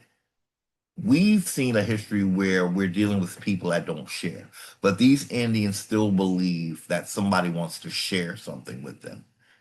They will do that on their part of the land, and they will see how that works out for them. First of all, the entity you're dealing with, they're not interested in parts of a land. But these Indians don't understand that yet. These Indians are saying, please put us through another 200 to 500 years of oppression because we kind of don't know what time it is still. And they are asking for hell, okay? But you know what? They will be the only ones living in that hell when American Indians start to realize, you know what? Why am I trying to be the good guy all the goddamn time? When the only good I'm getting is the fastest genocide possible. And ladies and gentlemen, when I say they have the technology now to put shit in your bloodstream, not playing games, particularly American Indians. This is not the time. This is not the time. You're either going to wake the fuck up or you're going to stay the fuck asleep. But you're not going to stop the destiny of anything that was ill-founded coming to its end.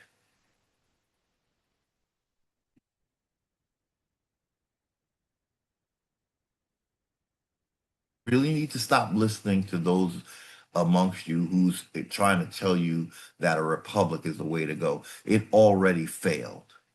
It already failed. It was built to fail. It was built to impose itself on American Indians, not to get along with American Indians, to give you no choice.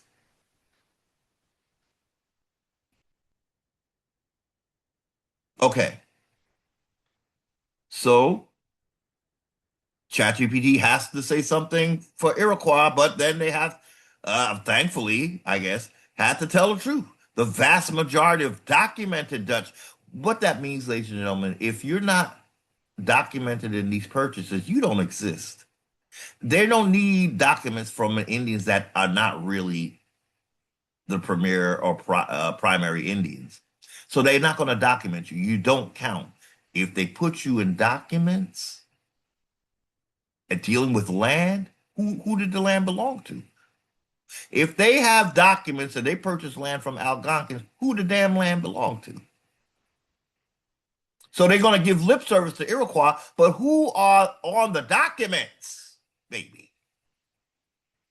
The Mohawk and other members of the Haudenosaunee Confederacy were primarily major trading and military allies. So they would be busy fighting with, being trying to join the Dutch rather than sellers of the core Dutch settlements along the Hudson and lower New York harbor. Now, see, ladies and gentlemen, again, we have to remind you the Algonquins didn't think it was some fucking land purchase the way Europeans thought it was. So don't go saying, "Oh, that's why we don't want to be Algonquin. Why'd you sell the land?" Because we didn't know what the fuck was going on. And there is no shame in that. It's a completely different language. It's lingua franca shit. And legalese is doing the same thing to you, so don't even try it. Legalese is fucking all of us up. So if you want an example of how it is to be fooled by European law or English law, just look at legalese today. Are you fooled by that? Okay, so are you any better than those Indians who got fooled by this shit before? No. You don't know what that shit means. That's why you got to make your laws so you know what it means. You never have laws that you don't know what the fuck it means. Unless you're dealing with a deceiver, a foreigner. Linguistic affiliation. So here's where we find out all what we was dealing with. So here's the nation and community, and the language family. Now, again, ladies and gentlemen, we're just doing this to show the prevalence of Algonquin. Ultimately, again, I'm saying we were all Algonquin. The word Iroquois is Algonquin. So they are a break off of Algonquin. And colonizer is just creating an enemy because that's how we do.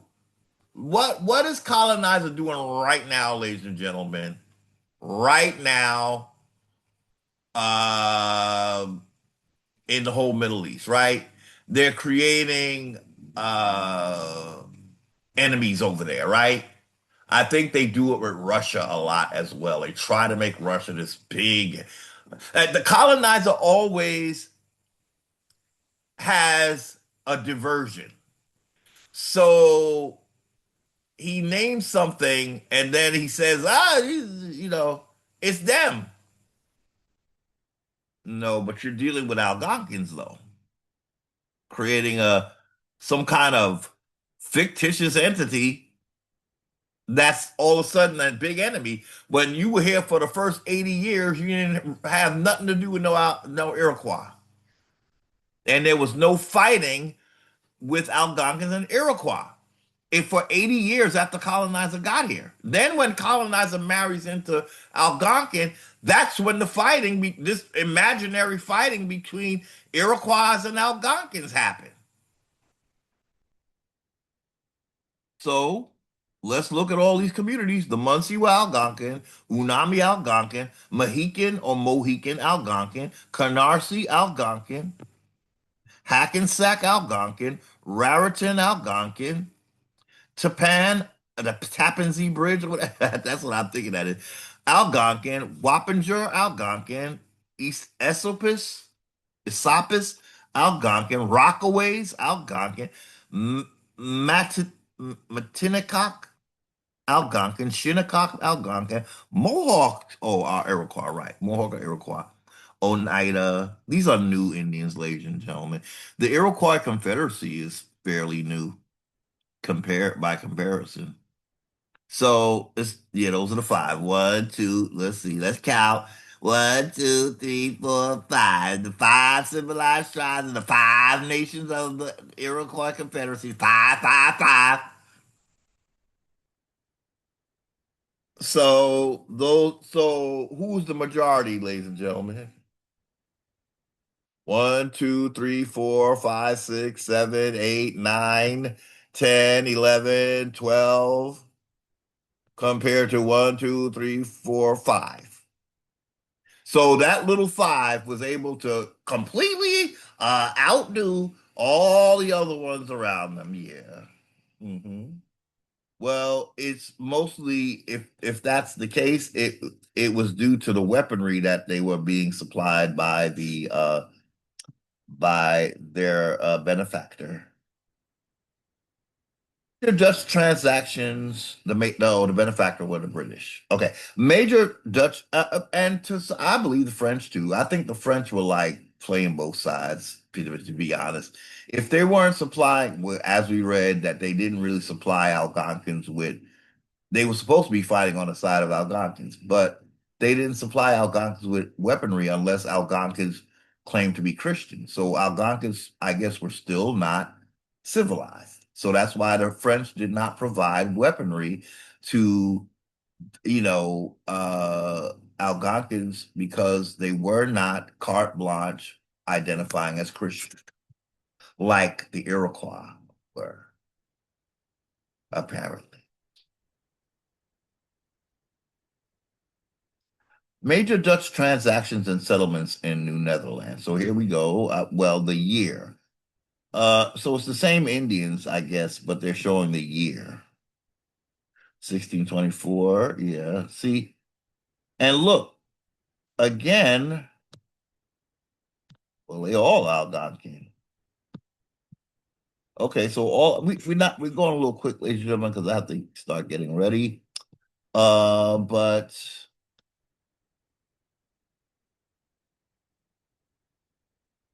yeah, from the 1630s to the 1650s, like 20-year period. Again, these, yeah. Well, we just looked at this is another version of the same. So the Dutch are dealing with Algonquin. Although that first document we looked at, let's go quickly. It just seemed here at the bottom here when the English meet the Iroquois. For a minute there, it looked to me like they were trying to say that it's the Iroquois that the Dutch had dealings with. But the purpose of today was to show that the Dutch were dealing with Algonquins for the most part as well, and the documented land transactions are with Algonquins. So I think my guess was always that the Iroquois were siding with the British as a means to get into Algonquin land. I remember we read that they would say, I read a piece and it was so apropos. It said something like, you couldn't really tell who was benefiting more, the British or the Iroquois. It was something, and I thought that's exactly what I was feeling as I read through whatever I was reading back then. So we gone quickly over this, ladies and gentlemen, because that whole list is Algonquin right there. This whole major Dutch transactions and settlements in New Netherland. Okay, so it's interesting because again, the British already had the Virginia Company, so it's odd that they say that they first run into Iroquois when they acquire land from the Dutch. But didn't the Dutch get the land from you, King James? Because you was here before the Dutch, or you had Virginia before the Dutch. So it's a little weird. So anyway, Dutch relations with the Mohawk. The Dutch relationship with the Mohawk was somewhat different. The Haudenosaunee, Confederacy member, Mohawk Nation, Iroquois. The Dutch established Fort Orange near Mohican. Now, Mohican is Algonquin. But the Mohawks soon became the Dutch's most important fur trading partners. So the Dutch established Fort Orange in Mohican, near Mohican territory. But the Mohawk, who are Iroquois, soon became the Dutch's most important fur trading partner. What's more important to colonize it, ladies and gentlemen, fur or land? Okay, so they're going to say the Iroquois would gave them fur. Um, Fur was never colonizers' goal. Colonizers' goal was to take us off this land completely because he didn't leave us any. And then the reservations he put the fake Indians on, and the ones that he think he gonna put all Indians on reservations, but think again, rent is due, rent is past due. And how we gonna work this out is you owe me everything, so everything is free to me because we know you don't want to pay rent, right? But do you owe me? Yes, you do. Because your treatises and your land purchases were bogus. You're telling me, AI is telling me that Indians didn't know that these were like permanent. Indians probably thought it was rent that they were collecting from these fuckers. But they it was permanent. And then they wanted to get rid of the Indians. And that's when the Indians was like, wait, what? Deception, ladies and gentlemen.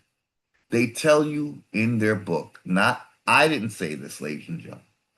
We want to get something straight. When we talk truth, please don't anti whatever me. Jacob is called a deceiver, not by me, but by the book that mentioned his name first. A supplanter and a deceiver. Okay? So if I talk ill about a character named Jacob, whose name was later changed, do you know what his name was changed to?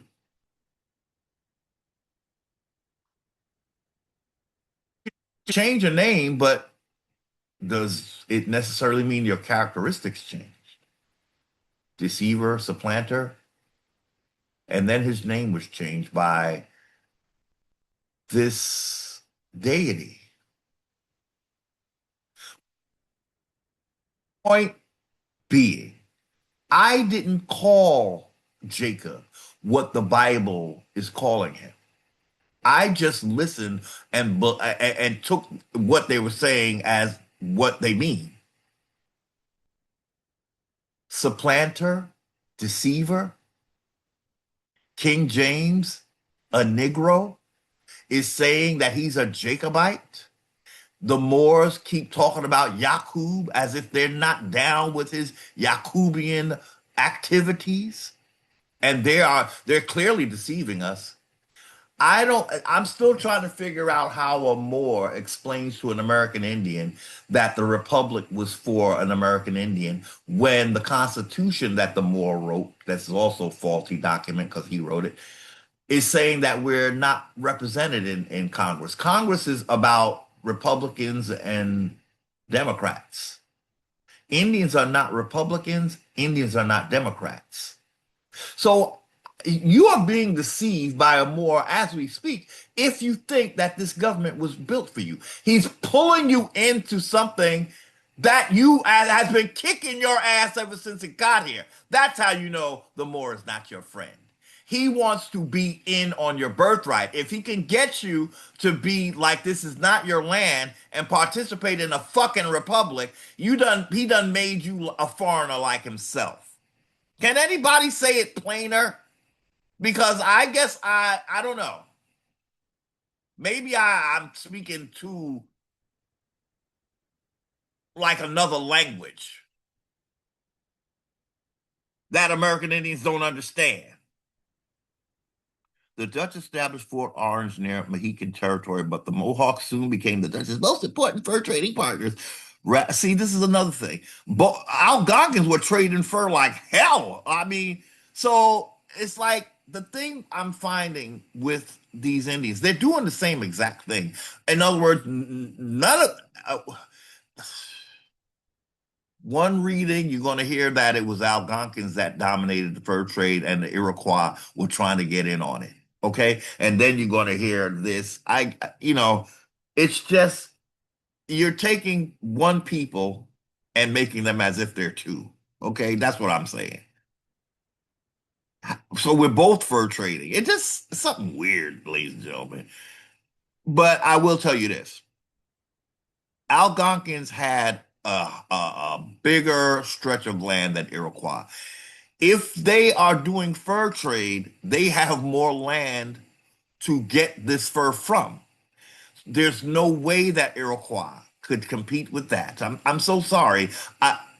The land that the Iroquois had, look at it on a map, Blade. Look for where the Iroquois Confederacy, and tell me, would they be able to produce enough fur for these people who were, for some reason, I don't know what this thing that Europeans had with fur. I just don't know what the fuck it's about. PETA would be like deporting your ass. Like, what is this? What was the fur about? I guess see, wait, I just got to drop, ladies and gentlemen. I just got to drop. Because my thought is, I'm going to be honest with you. I'm going to get down and dirty for a minute. Caucasians, they are not that afraid of cold weather. Who would really want this fur, ladies and gentlemen? A bunch of Negro Moors, right? Because they ain't trying to be cold, right? It's the Negro that's concerned with fur. It would have to be. I really do believe that. because the area that we're talking about is not that cold. We're not talking about Canada right now, ladies and gentlemen, or up that way. So if you are so into fur and you are in the New York area, you got to be a Negro.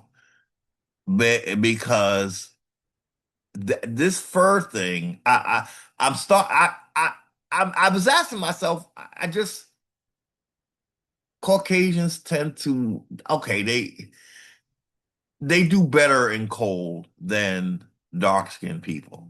I just don't think they'd be this obsessed with fur.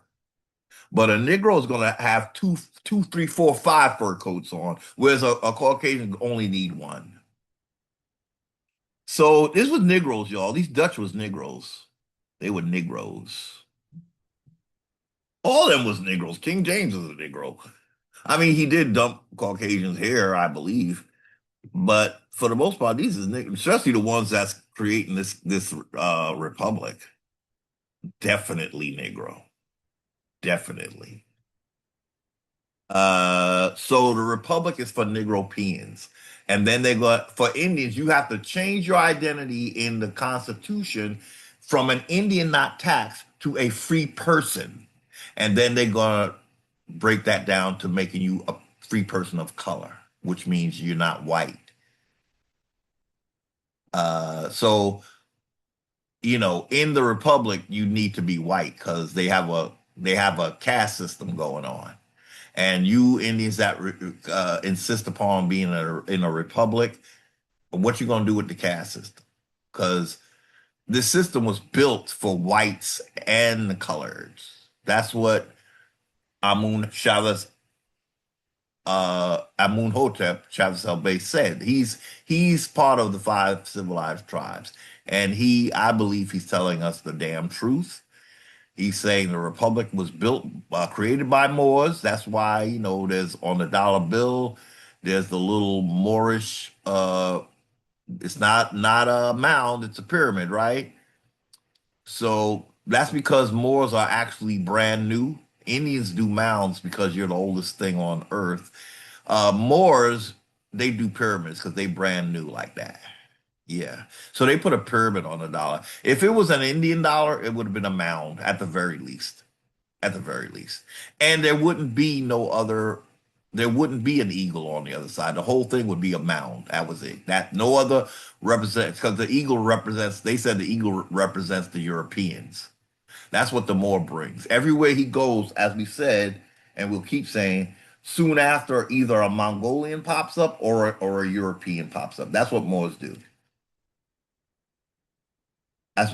They come with baggage, but really that's their cover. The reason why Moors tend to travel and drop Mongolians and Europeans in their wake is because they're trying to cover their own footprint, their own nigga footprint with a little tiny Asian foot or a little, bigger, but not quite as big foot nigga uh, as a European.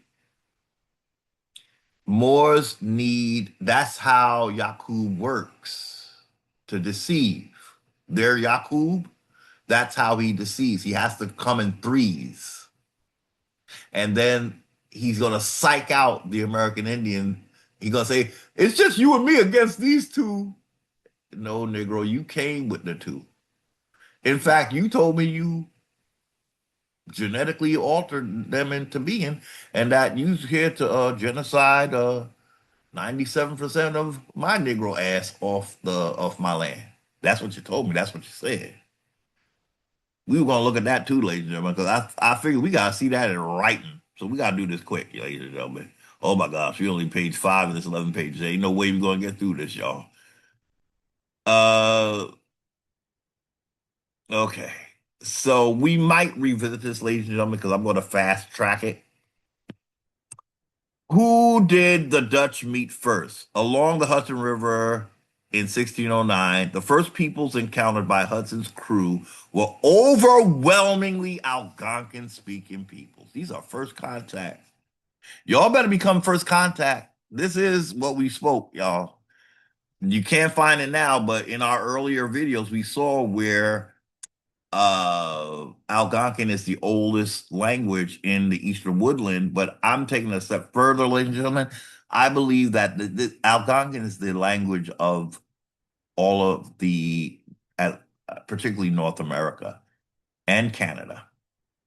Yeah, because they will admit that Canada is Algonquin, but they don't like to admit that North America is Algonquin. They don't like to do that because the European is taking the Algonquin identity. That's what's happening, and he's secondarying all these other Indians, getting them to call themselves five civilized tribes, Iroquois. Lenny Lenape is just a curious case, y'all. I can't quite put my finger on it, y'all. But they're not because they're Algonquin.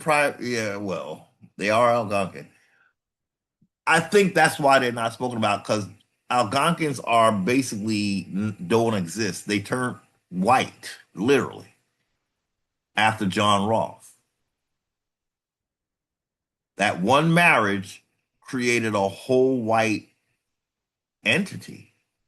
That's the first time an Indian is allowed to be called white, right? But that white gets transferred to Europeans. But we didn't do that hierarchy as before Europeans came here, Negropeans, I should say.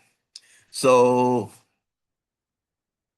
the Dutch, who did they first meet along the Hudson River in 1609?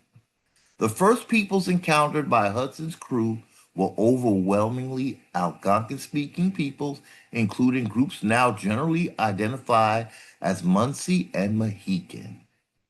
The Dutch did not establish significant direct relations with the Mohawk until the fur trade expanded upriver toward present-day Albany. So the Iroquois were about fur, not land. Because they didn't have, again, the land the Iroquois Confederacy had was not, it was nothing compared to the breadth of land that Algonquins had. We were all Algonquin, yo. Because Algonquins are all around Iroquois. It doesn't even make sense. It really, the layout doesn't make sense. You can tell that they were once Algonquin. Just like the same thing with the civilized tribes. Okay, so 1609, Lower Hudson. The people encountered are Algonquin. 1609, Middle Hudson, Wappinger related groups, Algonquin. 1609, Upper Hudson, Mohican, Algonquin. All up and down the Hudson is Algonquin. Shortly after, via Shortly afterwards, via the fur trade, Mohawk were Iroquois. So the Mohawk. A historical caution. Modern tribal names sometimes describe larger nations than existed. What? In early 1600s. Dutch records frequently refer to local villages, sachems, sachemships, or regional communities rather than a single unified tribe. Therefore, terms such as Lenape, Delaware, Munsee, Canarsie, and Hackensack can overlap depending on whether one is discussing language, culture, political organization, or geography. Uh,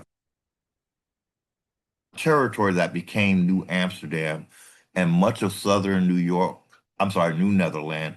The documentary record indicates that the Dutch were acquiring land chiefly from Algonquin-speaking people, while their most significant alliance beyond those purchases was with Iroquois-speaking Mohawk Nation.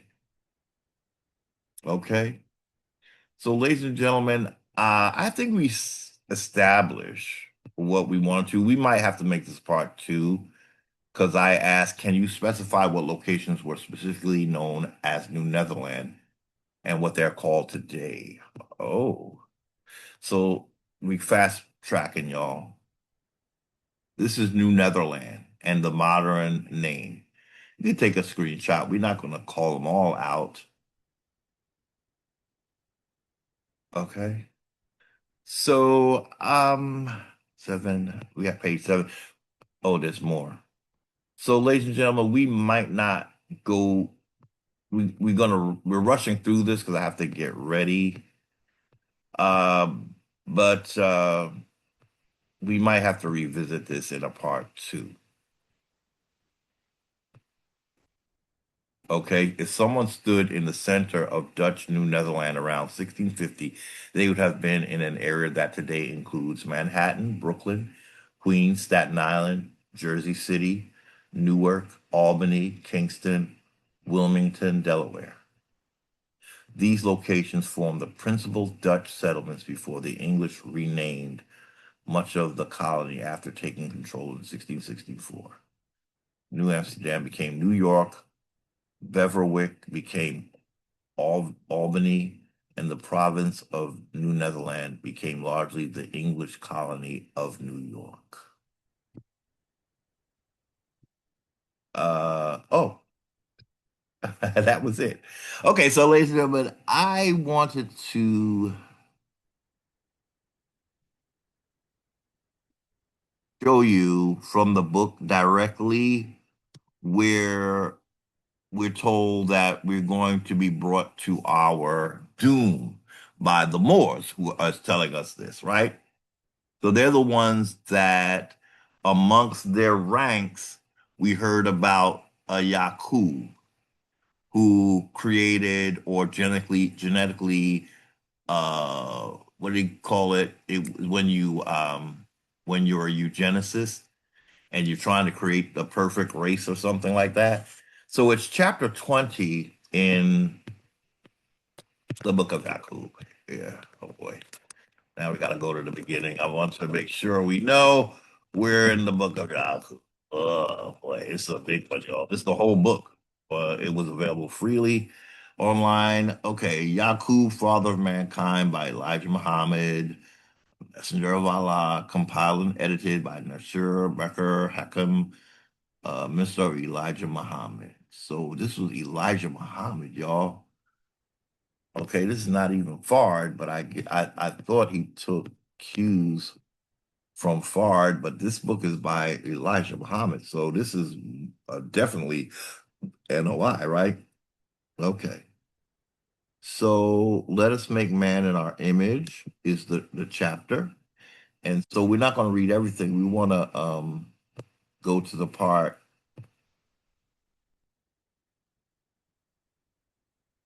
here. As you have learned, we're right here, ladies and gentlemen. As you have learned, they, meaning the white race, were made to hate and kill off the black. They have killed on an average of 1 million to every 1,000 years that they have been on our planet. Well, you brought them to our planet. It was you, not what we would call the creator. You know, it was you, not God. Saying the black man is God, but this black God created what they call the white devil. 600 million and hope to carry 97% of the so-called Negroes here in America to their doom, and two-thirds of the entire black population of the earth. See, now it's the most Negroes that are going to be made gone are in the Americas, right? But it's only two-thirds for the rest of us. So we are the target. American Indians are the target of this man that the Nation of Islam is the only people I ever heard talk about this man, because I feel like what that means is that means you are the core religion that first spoke of the genocide of American Negroes. Okay? Now, when I say that, I'm just going by your book. This is not to bring violence to any member of the Nation of Islam. I'm reading your book, but I'm taking it with the eyes of my ancestors. You see? Because when my ancestors see this, the thing they're telling me is, who said this? They're asking me, who said this? And they're telling me, that's the one that is not your friend. Whoever said this, whoever knew this, whoever spoke this, where did it originate? did not originate from any Jewish people. It did not originate from any white Europeans. They're the tool. They're the weapon. Did not come from any Asians. Here in America, the first time we hear of this, we'll have to do a Chat GPT search. But well, it's who it's written. Who's it written by? We just saw, right? Okay. So again, we advocate peace because we're using legal logic. So the worst that could happen is that any religion or any religions that advocate against or advocate 97% of American Negroes being brought to their doom, it should not be a religion that is taught in the Americas. Saying anything about violence, I'm saying, again, this is like Israel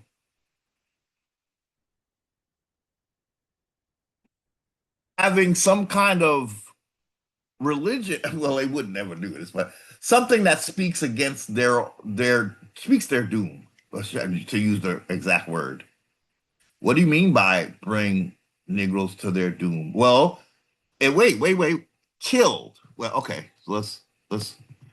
They told us they have killed on an average of 1 million to every 1,000 years that they have been on the planet. 600 million, and hope to carry 97% of the so-called Negroes here in America to their doom, and two-thirds of the entire black population of the earth. Maybe a thorough knowledge of their enemies will reduce this figure. Yeah, a thorough knowledge of my enemies. You said it, a mouthful right there.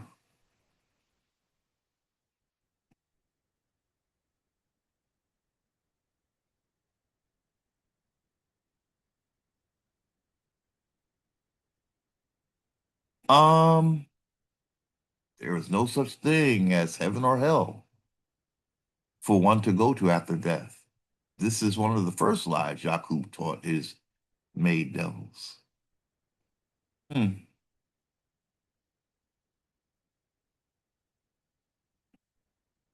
So there you have it, ladies and gentlemen.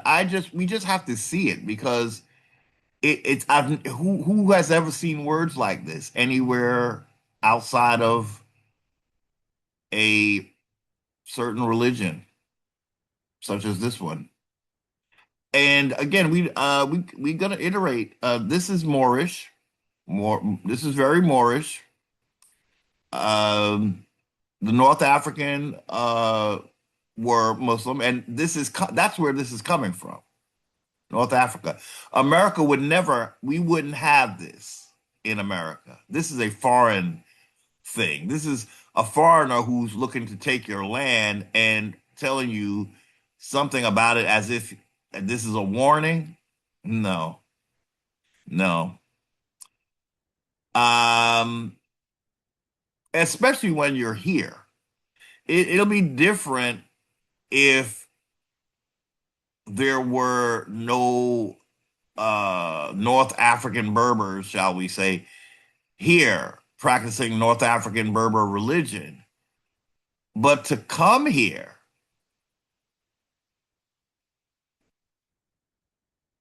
you knew this was happening to 97% in America. Who would come here at the risk that they would get, like the Moors keep saying, they us and we them and all that? Why would you want to live here when you know that this is coming, 97% of American Negroes? Why would you want to come to the ground zero where most Negroes will be brought to their doom. Why would you want to be here, though? Is it that you are trying to say if we don't become Muslim, this is what's going to happen? Huh? Is that what it is?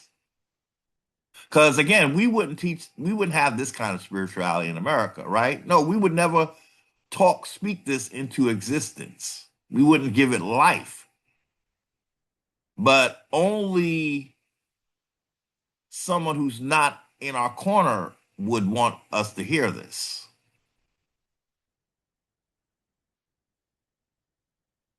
We have it from the book itself, because I have the book, and this is page Secretariat 81. Talks about, you know, the white race. Uh, as you have learned, they were made to hate and kill off the black. Made.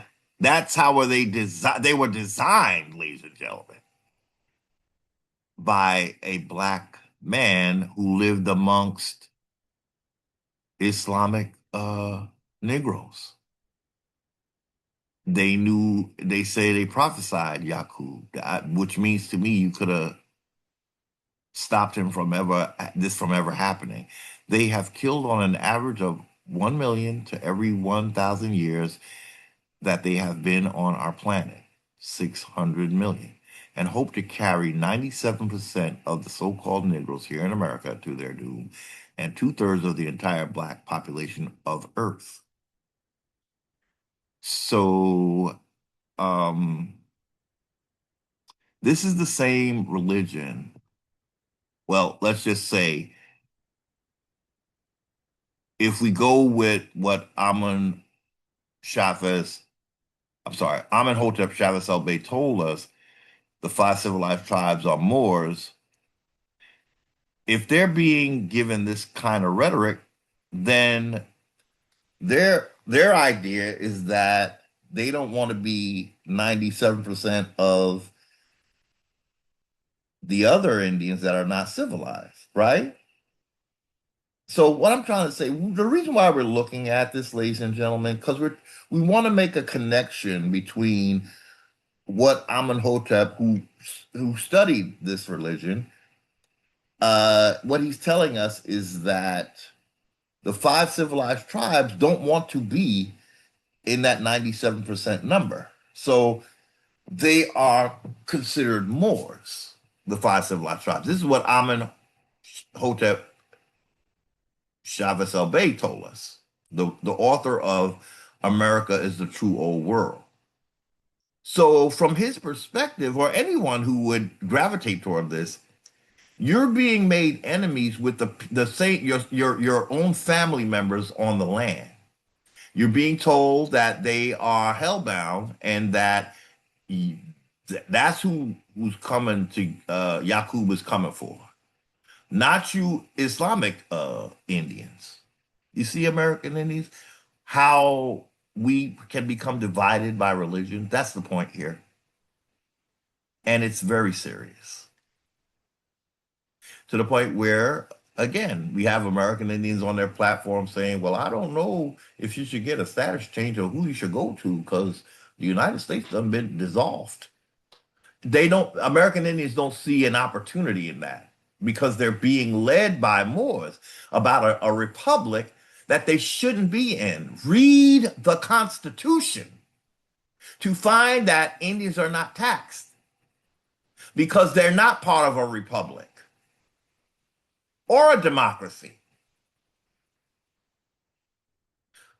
On that note, ladies and gentlemen, we really need to get a move on. So I'm going to stop the share and say thank you for watching. Till next time, be and stay. First contact, American Indians.